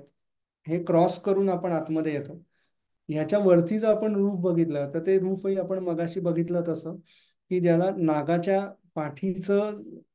अं, नागाच्या पाठीला साधर्म्य करेल अशा प्रकारचं शिल्पकाम त्याच्यावरती आपल्याला दिसून येतं. ह्याच्यामध्ये जे मी मगाशी म्हटलं की एक एक दगड हा त्याच्यामध्ये अडकवलेला आहे आणि त्याच्यावरती इथे कडेला आपल्याला ते नागाच्या पाठीचं कोरीव काम केलेलं आपल्याला दिसतं आणि त्या इंटरलॉकिंगमुळे ते एकमेकांवरती अतिशय चांगल्या प्रकारे तोलून धरलेलं आहे असं आजही आपल्याला दिसतं. तर हे मंदिर बांधून बरोबर 1200 वर्ष होऊन गेलेत, पण आजही जागेवरती पूर्ण मंदिर आपल्याला उभं व्यवस्थितपणे दिसतं, त्यात काहीही शंका नाही. हे क्रॉस करून आपण जसं बाहेरची पहिली गॅलरी क्रॉस करून आपण आतमध्ये जातो तेव्हा पहिल्यांदा आपल्याला समोर जे दिसायला सुरुवात होते ती ही अंकोरवटच्या मधल्या गर्भगृहाच्या शिखराची पहिलं दर्शन आपल्याला पहिल्यांदा इथे होतं. आणि हे क्रॉस करून मग आपण आतमध्ये थोडं पुढे आलो की असं भव्य असलेलं असं पूर्ण मंदिर आपल्याला समोर दिसतं. हा जो सेंटरचा जो पिलर आहे हा मुख्य गर्भगृहाचा शिखर आहे आणि ह्याच्या बाजूला हे 4 छोटी शिखर आहेत आणि बाजूला हे गॅलरीज आहेत. एका बाजूला साधारणपणे 100 मीटरची गॅलरी आहे, दुसऱ्या बाजूला परत 100 मीटरची गॅलरी आहे. अशा 200 मीटरच्या गॅलरीज चारही बाजूनी आपल्याला तिथे दिसतात. एका फोटोमध्ये काढायचा प्रयत्न केला तरी पूर्णपणे कव्हर होत नाही असं हे मोठं मंदिर आहे.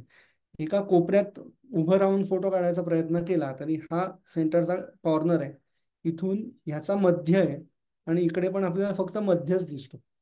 म्हणजे एवढंच निम्म याच्या बाजूला मंदिर आहे की जे डोळ्यात म्हणजे पेऱ्यात पण मावत एवढं मोठं हे मंदिर आपण बघतो. साईडला बघितलं तर आपण हे चढून वर आलो की हे साईडला पूर्ण गॅलरीज आहेत.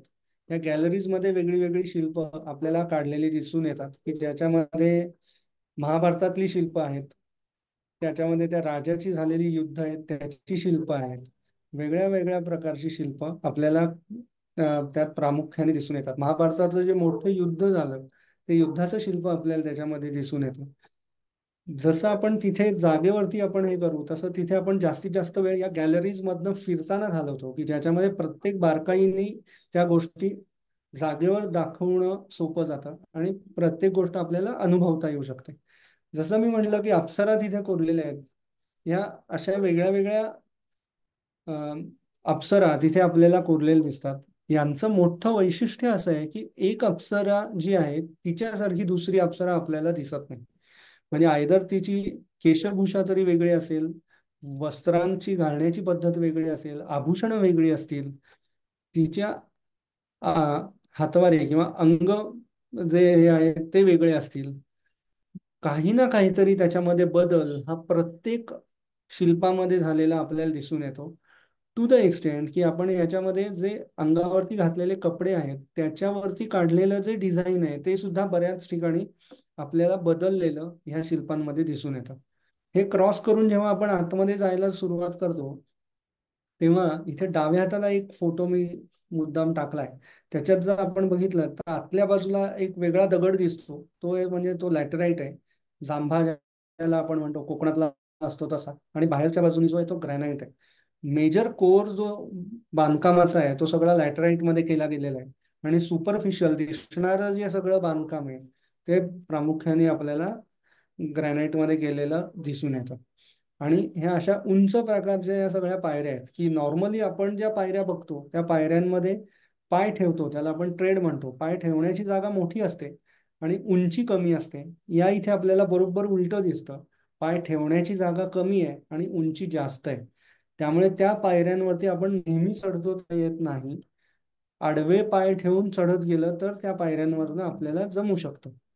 म्हणून ह्या पायऱ्यांचा वापर आपण करत नाही. त्या तिथे रेग्युलर लाकडी पायऱ्या केल्या गेलेल्या आहेत आणि त्या पायऱ्यांचा वापर करून आपण वरती जातो. सगळ्यात वरती गेल्यावरती आपल्याला खालचं जे दिसतं तेव्हा समोरनं खालचा एकदम जमिनीचा रस्ता आहे, त्याच्या पुढे हे 2 लेयर्स आहेत आणि सगळ्यात वरती आपण येतो. हे करून जसं आपण आतमध्ये येतो तेव्हा गर्भगृहाच्या जवळ आल्यानंतर हे सेंट्रल गर्भगृहाच्या जवळ येतो.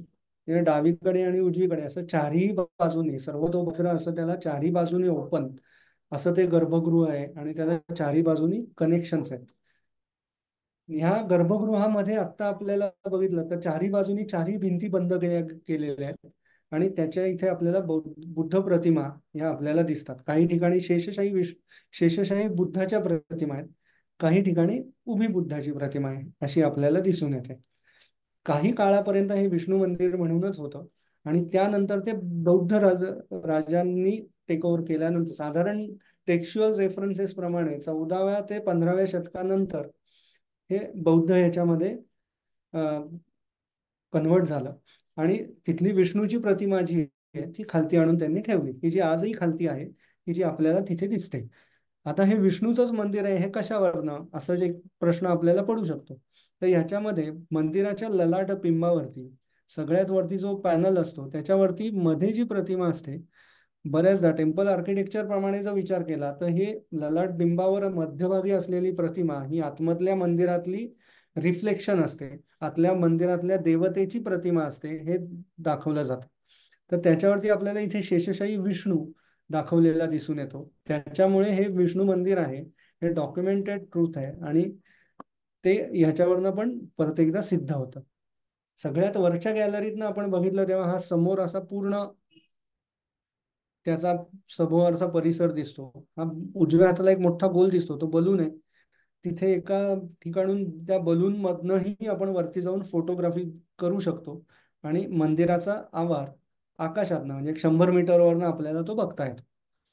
मंदिराच्या गर्भगृहाच्या बाजूला जर बघितलं तर जी शिखरं आहेत त्या शिखरांमध्येच गर्भगृहाच्या बाहेरच्या बाजूने इथे रावण आपल्याला दिसतो मध्ये आणि इथे हनुमान दिसतो.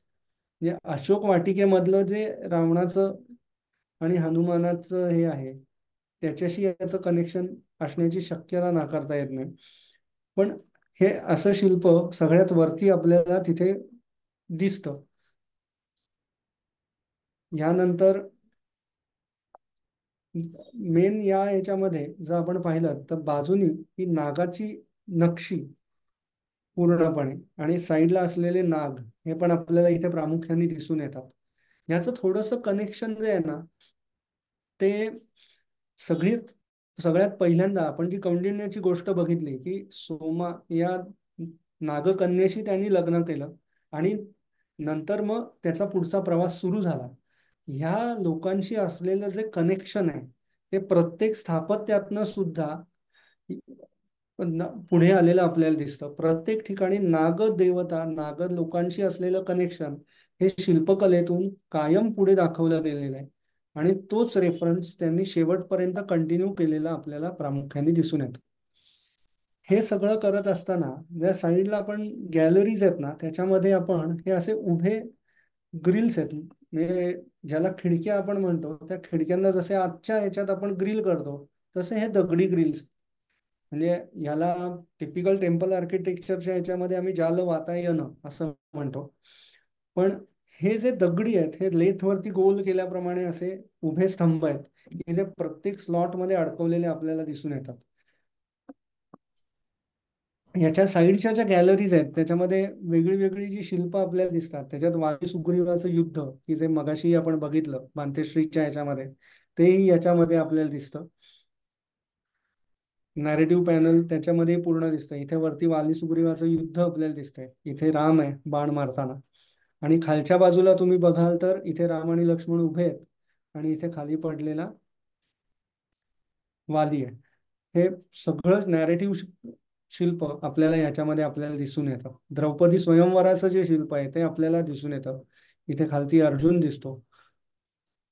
अशी वेगळी वेगळी शिल्प आपल्याला त्याच्यामध्ये दिसतात. आता हे सगळं मंदिर बांधणारा जो आहे सूर्यवर्मा त्याचं शिल्पही आपल्याला एका पॅनलमध्ये पूर्ण दिसून येतं की ज्याच्यामध्ये त्या राजाची पूर्ण मिरवणूक जी आहे ती अख्खी शिल्पांकित केलेली आहे आणि त्याच्यामध्ये तो राजामध्ये राजसिंहासनावर बसलेला आहे हेही आपल्याला त्याच्यामध्ये दिसून येतं. त्यातलं एक गमतीशीर शिल्प आहे ज्याच्यामध्ये आपल्याला असं दिसतं की स्वर्ग आणि नरक हे वेगळे दाखवले गेलेले आहेत. की स्वर्ग, माणसाने पुण्य केलं की काय होतं, स्वर्गात गेल्यावर काय होतं, हे एका वरच्या पॅनलमध्ये दाखवलं गेलेलं आहे. आणि खालच्या पॅनलमध्ये तो नरकात गेला तर काय होतं हेही दाखवलं गेलं आहे. आता प्रातिनिधिक म्हणून हा फोटो आहे, असं भरपूर आहे तिथे दाखवलं गेलेलं. त्याच्यामध्ये जर बघाल तर हे हातपाय बांधले गेलेले आहेत आणि ते सगळीकडनं खिळे ठोकतात बघा. म्हणजे शब्दशः अंगावर खिळे ठोकण्याची प्रक्रिया इथे चालू आहे. म्हणजे तुम्ही पाप केलीत तर काय काय होऊ शकतं हे सुद्धा याच्यामध्ये दाखवलंय. ह्याच्यात प्रॉपर चरख्यात घालून माणसाला काढलंय. आपण जे लहानपणापासून ऐकतो जसं उकळत्या तेलामध्ये तळलंय, ह्या सगळ्या गोष्टी या शिल्पांमध्ये दाखवलेल्या आपल्याला त्या तिथे दिसून येतात. हे आपल्याला आवडतं समुद्र मंथनाचं जे शिल्प आहे ते इथे दिसून येतं की एका बाजूला दानव आहेत की जे एका बाजूने ओढतायत आणि एका बाजूला जे ते देव आहेत की जे एका बाजूने ओढतायत. मध्ये हा विष्णू आहे. खालती आपल्याला कासवाच्या पाठीवर तो उभा आहे, आपल्याला ते दिसून येतं. आणि एकीकडे या बाजूला डाव्या हाताला दानव आहेत, उजव्या हाताला देव आहेत, हे आपल्याला दिसून येतात. इथे हनुमान पण त्यांच्या मदतीला आलेला आपल्याला दिसतो आणि तो एका बाजूने देवांच्या बाजूने ओढताना आपल्याला दिसतो. अशी ही अनेक प्रकारची शिल्प आपल्याला याच्यामध्ये दिसून येतात. वेगळी वेगळी देव आणि दानवांची युद्ध आहेत की ती युद्धांची शिल्प याच्यामध्ये आपल्याला दिसतात. महाभारताच्या शिल्पामध्ये आपल्याला व्यास महर्षी पण दिसून येतात की जे गणपतीला महाभारत सांगतायत हे याच्यामध्ये दिसून येतं. हे सगळं 1 ते 1.5 इंचाच्या बास रिलीफ मध्ये काम करत असताना ह्या शिल्पांमध्ये आपल्याला हेही दिसतं की प्रत्येक ह्याच्यामध्ये बारकाईने प्रत्येक गोष्ट दाखवण्याची जी त्यांची धडपड आहे ती अतिशय यशस्वीपणे त्यांनी केलेली आपल्याला दिसते. म्हणजे त्या प्रत्येक चाकाच्या मागे असलेली डिटेल्स ही सुद्धा त्याच्यामध्ये त्यांनी दाखवलेली आहे. म्हणजे हे रथाचं चाक आहे, रथाच्या चाकामागे चालणे, त्यांच्या चेहऱ्यावरचे हावभाव असू देत, त्यांच्या कानातलं गळ्यातलं असू दे, प्रत्येक गोष्ट तितक्याच बारकाईने या ह्याच्यामध्ये दाखवलेली आहे हे असं आपल्याला दिसतं. आता हे सगळं मोठं साम्राज्य जे आहे ते साम्राज्य जे चालत होतं ना, हे चालत काय होतं, कसं होतं, हे कसं वर्कआउट होत होतं, हे जर आपण बघितलं तर हा एक टोपोग्राफिकल फोटो आहे. खालती त्याचे क्रेडिट्स मी मुद्दाम दिलेले आहेत की ज्याच्यामध्ये पाण्याचं अवेलेबिलिटी किंवा जमिनीमध्ये पाणी कुठे कुठे आधीपासनं होतं ह्याचं मॅपिंग हे एरियल फोटोग्राफीने केलेलं आहे. आता ह्याच्यात जर आपण बघाल तर ब्लू एरियाज जे आहेत ते सगळे पाण्याचे एरियाज आहेत आणि प्रत्येक ठिकाणी आपल्याला इथे वेगळे वेगळे कालवे दिसत आहेत. छोटी छोटी चौकोनी तुम्हाला ब्लू डॉट दिसत आहेत की जे प्रत्येक ठिकाणी जसं आपण शेतातनं पाणी फिरवतो तसं पूर्ण एरियामध्ये इरिगेशन सिस्टीम अतिशय उत्तम प्रकारे करून प्रत्येक ठिकाणी पाणी पोचेल ह्याची काळजी घेतली गेलेली आपल्याला त्याच्यामध्ये दिसून येतं. त्यामुळे शेतीसाठी लागणारं संपूर्ण पाण्याची व्यवस्था अतिशय उत्तम प्रकारे त्या काळामध्ये या लोकांनी केलेली आपल्याला दिसते की ज्याच्यामुळेच त्यांची प्रगती किंवा त्यांचं आर्थिक संपन्नता ही वाढत गेलेली आपल्याला दिसते. पुढे होत असलेल्या वेगळ्या वेगळ्या युद्धांमुळे किंवा त्यांच्यावरती होत असलेल्या आक्रमणांमुळे जसं त्यांची ही सायकल डिस्टर्ब होत गेली तसं हे राज्य पुढे लयाला गेलं. पण त्या काळापर्यंत आपण बघितलं म्हणजे साधारण 15व्या शतकापर्यंत अतिशय उत्तम प्रकारे ह्या राजांनी काम केलेलं आपल्याला त्या काळातही दिसून येतं. असं हे मोठं मंदिर बघून आपण तिथनं बाहेर पडतो आणि हे बाहेर पडल्यानंतर आपल्याला सगळ्यात बाहेरच्या बाजूनी हे असं एक विहंगम दृश्य या मंदिराचं दिसतं आणि हे क्रॉस करून आपण त्या बाहेरच्या गॅलरीज मध्ये ठेवलेल्या या विष्णू मूर्तीकडे येतो. ही जी विष्णू मूर्ती की जी आधी वरती होती गर्भगृहामध्ये ती आता त्यांनी खालती आणून ठेवली, पण ती आजही आपल्याला पाहता येते, त्याचं दर्शन घेता येतं. त्यामुळे तिथे येऊन आपण त्या विष्णू मूर्तीला नमस्कार करतो आणि नमस्कार करून आपण मग बाहेर पडतो. 1992 साली वर्ल्ड हेरिटेज म्हणून अंकोर हे नॉमिनेट झालं आणि असाईन झालं आणि तेव्हापासनं याचा मेंटेनन्स आणि याच्या सर्व गोष्टी अतिशय जास्त मोठ्या प्रमाणात व्हायला लागल्या. जसं भारत आपल्याकडनं काम करतोय, तसं फ्रेंच आर्किओलॉजिस्ट आहेत, अमेरिकन आहेत, चायनीज आहेत, ही लोक इथे काम करतायत. आणि त्याच्यामुळे नवीन नवीन गोष्टी जास्त चांगल्या प्रकारे रिस्टोर होत आहेत, नवीन गोष्टी शोधल्या जात आहेत, आर्किओलॉजिकल एक्सप्लोरेशनची कामं चालू आहेत आणि नवीन इतिहास लोकांसमोर आणण्याचं काम आजही तिथे चालू आहे असं आपल्याला दिसतं. हे सगळं करत असताना, हे सगळं झालं मंदिरांच्या बाबतीत, पण हे झाल्यानंतर आपण काय करतो, तर आपण तिथल्या आर्टिझन शॉप्सना पण तिथे जाऊन भेटी देतो. हे कोरीव काम कसं केलं जायचं, ते कसं करत असतील याचा लाईव्ह डेमॉन्स्ट्रेशन आपल्याला तिथे बघता येतं. मग ते सिल्क म्युझियम असू दे, की सिल्क बनवण्याची प्रक्रिया असू दे, किंवा कोरीव काम असू दे, हे सगळं आपल्याला तिथे पाहता येतं. वेगळ्या वेगळ्या बुद्ध मूर्ती ते कसे बनवतात, इथे मागे बघाल तर इथे तुम्हाला शिल्पकलेमध्ये मोठ्या मोठे स्कल्पचर्स तयार केलेले दिसतात. हे कसे बनवले जातात हे लाईव्ह आपल्याला तिथे पाहता येतं. कुणाला जर विकत घ्यायचे असतील तरी ते सुव्हिनियर्स म्हणून आपण काही गोष्टी त्यातल्या विकत घेऊ शकतो. हे करून आपण मग तिथनं पुढे हे करतो. आता तिथे सूर्यवर्मनचं जे आपण शिल्प बघितलं, तसंच्या तसं शिल्प एक मोठ्या स्लेट फॉर्म मध्ये सुद्धा ते कोरून रेग्युलर तिथे विकलं जातं. त्यात म्हणजे आधी जो फोटो दाखवला ते जे आर्टिझन शॉप आहे तिथेच हे केलं गेलेलं हे शिल्प आहे, की जे काम चालू आहे, त्याच्यावरती फिनिशिंग अजून त्याचं बाकी आहे. तसंच हे सिल्क शॉप्स आहेत की जिथे उत्तम प्रकारचं सिल्कचं काम तिथे आता केलं जातं आणि उत्तम दर्जाचं सिल्क आपल्याला तिथे विकतही मिळतं. त्यामुळे असेच सिल्क शॉप्स आहेत की जे आपल्याला पाहता येतात. हे करून झालं की एखाद्या संध्याकाळी आपण इंद्रनील आपल्याला घेऊन टोनले सॅपला जातो आणि त्या तिथे मग आपण टोनले सॅपच्या मोठ्या तलावामध्ये सनसेट बघतो, सूर्य अस्ताला जाताना बघतो. अतिशय विहंगम असं ते दृश्य असतं. ते सगळं बघून झाल्यानंतर मग आपण परत आपल्या हॉटेलवरती परततो. हे सगळं करत असताना जे काही वेगळे वेगळे पुस्तकं आणि हे लागली, ती सर्व या मान्यवर गुरुजनांची आहेत की ज्यांच्यामुळे मला जास्त अभ्यास करून त्याच्यावरती ऑथेंटिक काहीतरी तुम्हाला सांगता आलं. असं हे विहंगम दृश्य आपण टोनले सॅपला बघतो आणि कंबोडियाची आपली जी एक छोटीशी ट्रिप आहे, तासा सव्वा तासाची, ती आपण संपवतो. Over to Indraneel. Thank you so much Narendra. आम्ही सगळेजण खूप खूप तिथं खूप खूप फिरून आलो धन्यवाद. आणि हा अनुभव सगळ्यांसाठीच खूप छान आहे. तुझी जर परवानगी असेल तर आपण काही प्रश्न घेऊयात, पण ते प्रश्नाच्या आधी मी सगळ्यांना फक्त एक सूचना म्हणण्यापेक्षा एक छोटी माहिती देऊ इच्छितो की 19 ते 25 नोव्हेंबर आपण हा सुंदर प्रदेश अनुभवायला निघालो आहोत. ज्यांना याची अधिक माहिती हवी आहे त्यांनी इथला जो इनबॉक्स आहे किंवा ज्यांचा माझा नंबर आहे, मी मुद्दामून माझ्या नावाच्या समोर माझा नंबर पण टाकलाय, तर मला फक्त एक मेसेज करा. या चॅटबॉक्समध्ये तुमचा नंबर पाठवा, ती सगळी माहिती मी तुम्हाला शेअर करेन. इथं मी त्याच्याबद्दल फार प्रश्नोत्तरांच्या वेळेला त्याचा हे पण शेअर करून ठेवूया स्क्रीनवरती.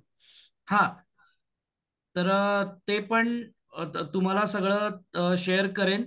तुमचे जे फीडबॅक आहे ते तुम्ही आत्ता द्याच, पण हे लिहून पण मला पाठवा, कारण की त्यानं आम्हाला दोघांनाही खूप शिकायला मिळतं. तर ती पण तुम्हाला विनंती आहे की तुम्ही तुमचे फीडबॅक हे लिहून पाठवा. आणि ज्यांना शक्य आहे त्यांनी कॅमेरा चालू करा आणि कुणाला काही प्रश्न विचारायचे असतील किंवा जर तुम्हाला नरेंद्रशी बोलायचं असेल तर तुम्ही हात वरती करू शकता. मी तुम्हाला एकेकाला अनम्यूट करेन आणि मग आपण बोलू. सेशन ओपन आहे चर्चेसाठी.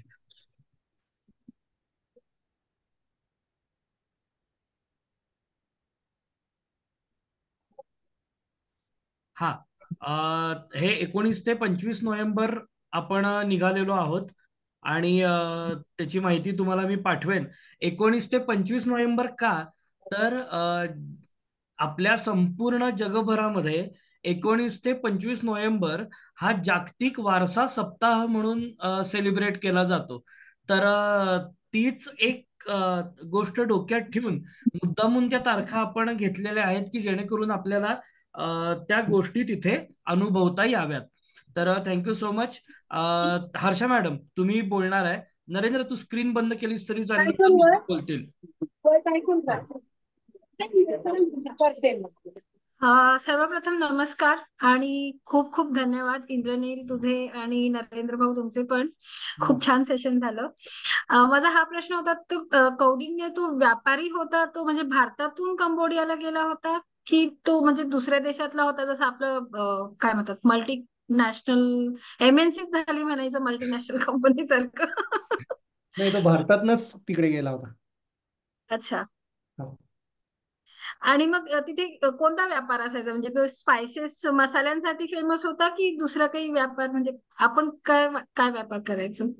खरं तिथे काय मिळेल असा काही रेफरन्स त्यांना होता असं काही डॉक्युमेंटेड दिसत नाही. बेसिक आपल्याकडे जे आहे ते घेऊन आपण गेलो होतो. म्हणजे तिथे आपण जे विकू शकू ते अशा हिशोबाने. त्यामुळे त्यावेळेला तिथे काय मिळेल असा त्याच्या म्हणजे डोक्यात काही असण्याचं काही कारणच नाही. तिथे गेल्यानंतर जे होतं ते सगळं सरप्राईजच होतं. कारण कारण त्यावेळी तिथे असलेली वस्ती आणि तिथे साधारणपणे लोकांच्या अंगावर कपडे पण नाही आहेत आणि त्यांना त्यांना तिथपासूनच काय सगळी व्यापार? बेसिक सुरुवात आहे हे लक्षात आल्यानंतर सगळी चित्र बदलली आहेत असं झालंय. ग्रेट. मागच्या ट्रिपला आपल्याबरोबर एक अत्यंत तरुण काका होते. साधारण 70चा तरुण आहे तो, जयंत कुलकर्णी म्हणून. आणि कबास्पियनचा अख्खा डोंगर ते दोन मित्र चढून तो वरती आमच्या बरोबर ते आलेत. तर जयंत काका, तुम्ही एक 15-20 सेकंदांमध्ये तुमचा मागचा अनुभव कसा होता सगळ्यांना सांगाल का?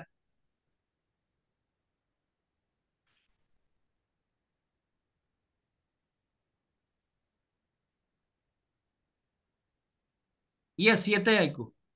हा, येत ऐकू. येस. Yes. हा, येतो. आता हे बघितल्यावर पुन्हा प्रत्ययाचा आनंद आला. संपूर्ण जे बघितलेले माहिती परत परत बघायला मिळाले सारखी झाली. मी आता आहे लंडन मध्ये. अरे वा. वा, क्या खूपच बात मजा आहे. आली. आणि सर्वांनी ज्यांनी ज्यांनी आता बघितलंय त्यांनी डेफिनेटली इंद्रनील आणि नरेंद्र बरोबर जाऊन हे पहावं असं मला वाटतं. कारण संपूर्ण माहिती अगदी योग्य प्रकारे ते देतात. बेस्ट. हॅलो. तुमचे ब्रँड अँबॅसिडर जगभर पसरलेले आहेत. तर थँक्यू काका. Okay okay. स्वातीताई. सगळ्यात पहिले तर सगळ्यांना नमस्ते आणि खूप खूप धन्यवाद इंद्रनील की असं छान सेशन अरेंज केलं, आणि नरेंद्र भाऊ की ज्यांनी एवढ्या सुंदर पद्धतीने ह्याचं सादरीकरण केलं. म्हणजे तुमचे फोटो पण इतके सुंदर आहेत की इतके बारकावे तुम्ही त्या फोटोतनं टिपलेले आहेत आणि आमच्या समोर तुम्ही ते प्रस्तुत केलेले आहेत. खरोखर खूप सुंदर सेशन झालेलं आहे. माझा एक प्रश्न आहे की तिथे हे हिंदू मंदिर आहेत, म्हणजे अप्पूर जवळपास सगळं रामायण महाभारतातलं तिथे चित्रण आहे, किंवा जसं तुम्ही सांगितलं त्याप्रमाणे नागवंशीय तिथे राहतात म्हणून ते नागाचं त्यांनी जवळपास प्रत्येक मंदिरामध्ये शिल्प तयार केलेलं आहे.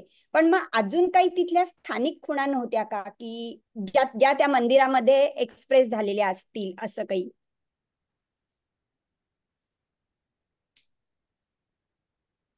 जसं मगाशी मी म्हटलं तसं ओव्हरऑलच त्या तिथे आधीची जी लोकवस्ती आहे ती खूप प्रिमिटिव्ह आहे. म्हणजे हम्म. त्यांना कपडे घालायचे कसे इथपासनं ते शेती करायची कशी कशी ह्या गोष्टी शिकवण्यापासनं सगळं काम आपल्या लोकांनीच केलेलं आहे. अच्छा. त्यामुळे तसे तिथले वेगळेपणा मंदिरांमधला तिथे येण्याचं म्हणजे काही चान्सच नाही आहे त्याच्यामध्ये. अच्छा. पण अच्छा. त्याच्यात मेजर फरक आपल्याला जो दिसतो तो हा आहे की प्रत्येक मंदिराच्या शिल्पकलेमध्ये जर चेहरे बघितलेत, तिथले बाकी दागदागिने बघितलेत, इतर चेहरेपट्टी, शरीराचे हावभाव, नर्तिका किंवा ह्या ज्या आहेत त्यांचे वेगळे वेगळे पोस्चर्स, हे सगळे जे आहेत ते आपल्या इथले आणि त्याच्यामध्ये खूप फरक आपल्याला दिसतो. त्यामुळे तो सगळा जो बाज आहे म्हणजे मेन सोल जो आहे तो हिंदू आहे किंवा इंडियन आहे, पण बाकी जो आहे तो सगळा आपल्याला तिथला दिसून येतो. त्यामुळे डोक्यावरचा मुकुट सुद्धा जर बघितलं तर तो कंबोडियन मुकुट आपल्याला वेगळा दिसतो.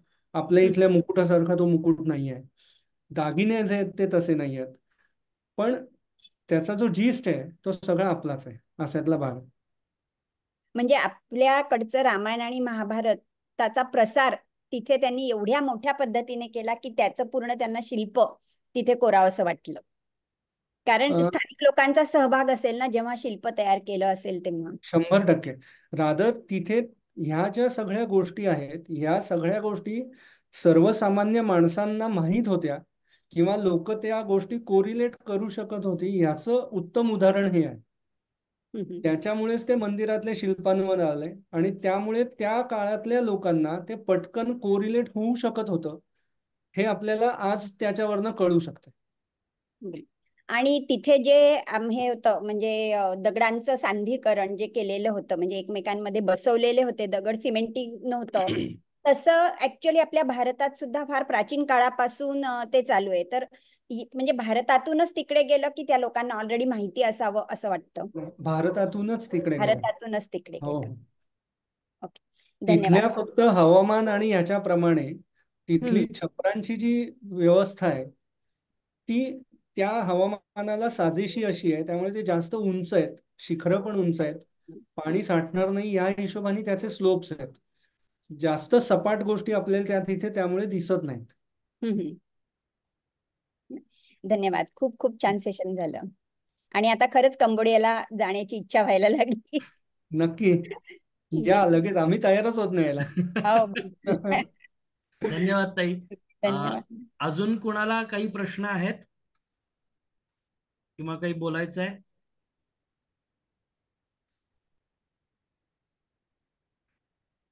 मी अनिता गुर्जर, मला एक प्रश्न विचारायचा होता येस.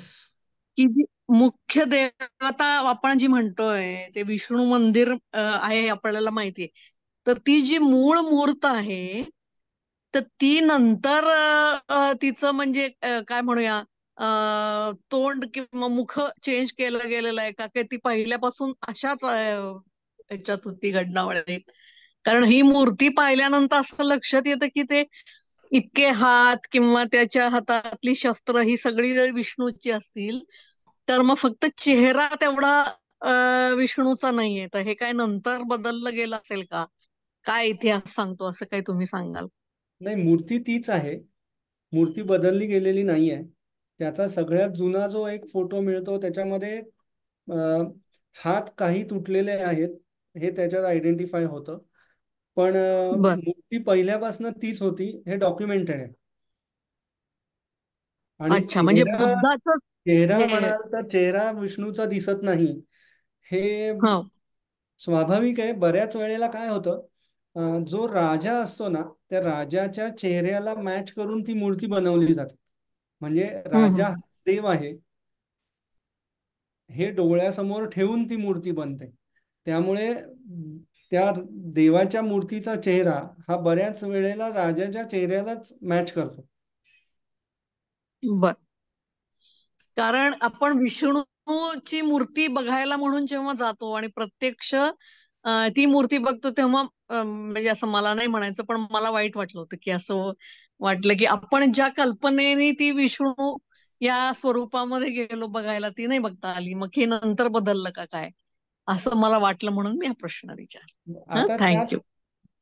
त्यात थोडासा फरक हा पण आहे की त्या तिथे गेल्या 500-600 वर्षात 800 वर्षांमध्ये जो विष्णू म्हणजे ओव्हरऑल मंदिर स्थापत्यात होत गेलेला प्रवास आहे मंदिर स्थापत्याचा आणि त्याच्याबरोबरच आयकोनोग्राफीचा, या दोन्हीच्या ह्याच्यामध्ये जो परसिव्ह केला गेलेला विष्णू आहे तो त्यांनी रेखाटलेला, की जो त्या बर तिथे ऍक्सेप्ट केला गेलेला विष्णू आहे, अशातला तो प्रकार आहे.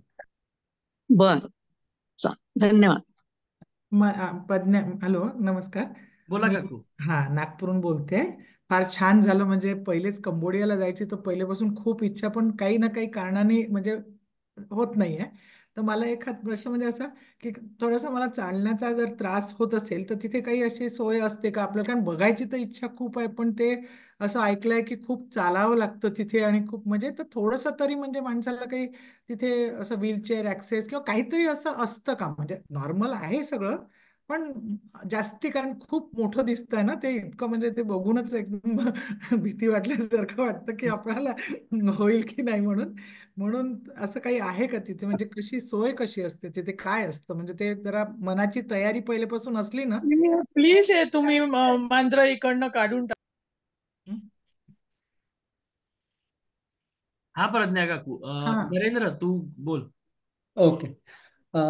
तसं चालायला खूप लागत नाही. म्हणजे मी साध्या मागच्या ट्रिपला पण आम्ही लोकांना तेच म्हणलं होतं की तुम्ही हा साधारणपणे घरी म्हणजे हा रेग्युलर डे टू डे ऍक्टिव्हिटीमध्ये सकाळी अर्धा तास आणि संध्याकाळी अर्धा तास चालायची जर तुमची हा सराव असेल हा. तर तुम्हाला काही फार ते त्रासाचं होत नाही. अच्छा अच्छा. हा, म्हणजे म्हणजे त्याला काही टेन्शन नाही आहे मग.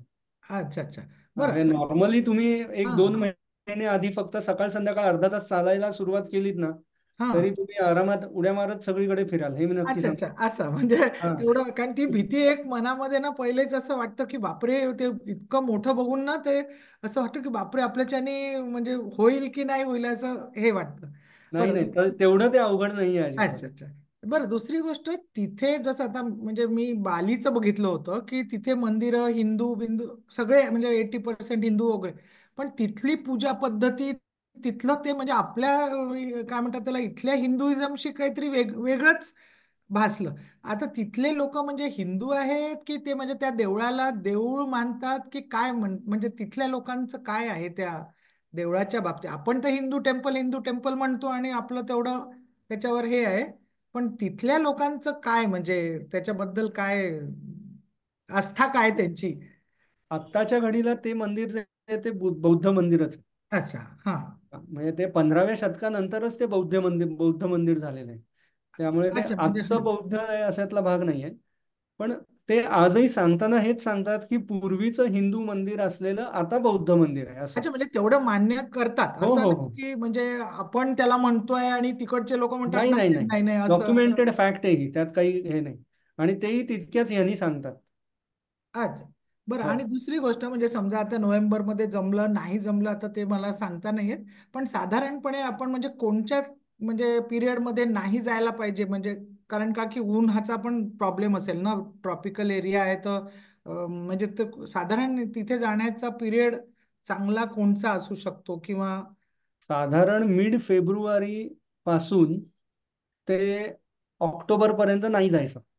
अच्छा, मिड फेब्रुवारी पासून हा ऑक्टोबर पर्यंत नाही जायचं, आणि ऑक्टोबर ते फेब्रुवारी मध्येच फक्त. हा, म्हणजे नोव्हेंबर ते फेब्रुवारी मिड हा आयडियल सीझन आहे जाण्यासाठी. अच्छा अच्छा, कारण म्हणजे काय खूप होतं. गरम पण नसतं, तसं आणि प्लेझंट गार असतं.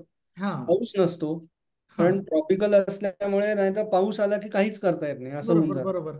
कारण काय होतं म्हणजे यांच्या नको म्हणजे सर्व्हिसमुळे वगैरे मग ते सुट्ट्यांचं आणि ते सगळं टायमिंग ऍडजस्ट करणं जरा हे होतं, म्हणून मी म्हटलं की. तुम्ही साधारण जानेवारीतली वगैरे वेळ ठरवा, जानेवारी फेब्रुवारीतली. मी इंद्रनीलला सांगतो आपण तेव्हा एक ट्रिप करू. तेव्हा एक ट्रिप काढू, बरोबर आहे. जर हा. नोव्हेंबर मध्ये जमलं तर नोव्हेंबर मध्ये, नाही तर मग पुढची ट्रिप जॉईन करावी लागेल. चला, फार छान झालं आणि एकदम धन्यवाद, इतकी छान माहिती मिळाली. आणि खरंच फोटो थँक्यू. पण खूप सुंदर होते, म्हणजे एक ते काय म्हणतात त्याला, असं छान वाटलं ते बघून. नाही तर पहिले एक नुसतं एक मंदिर असं बघायचं असं होतं, पण आतमधलं इतकं इंट्रिकेट. आणि ते महत्वाचं म्हणजे तुम्ही ते विटांचं सांगितलं, त्या विटा हम्म. काही इक्वल साईजच्या नाहीच आहेत तशा, नाही का, म्हणजे प्रत्येक वीट ही वेगळी हे केलेली आहे, वेगळी केलेली आहे, वेगळी बरोबर. केलेली. हा हा. तर ती कारण विटांचं हे वेगळं वेगळं दिसतंय, कधी छोटी कधी मोठी कधी अशी आडवी तिडवी अशी, म्हणजे ते पण एक कलाच आहे ना अशी हो एवढं. हो.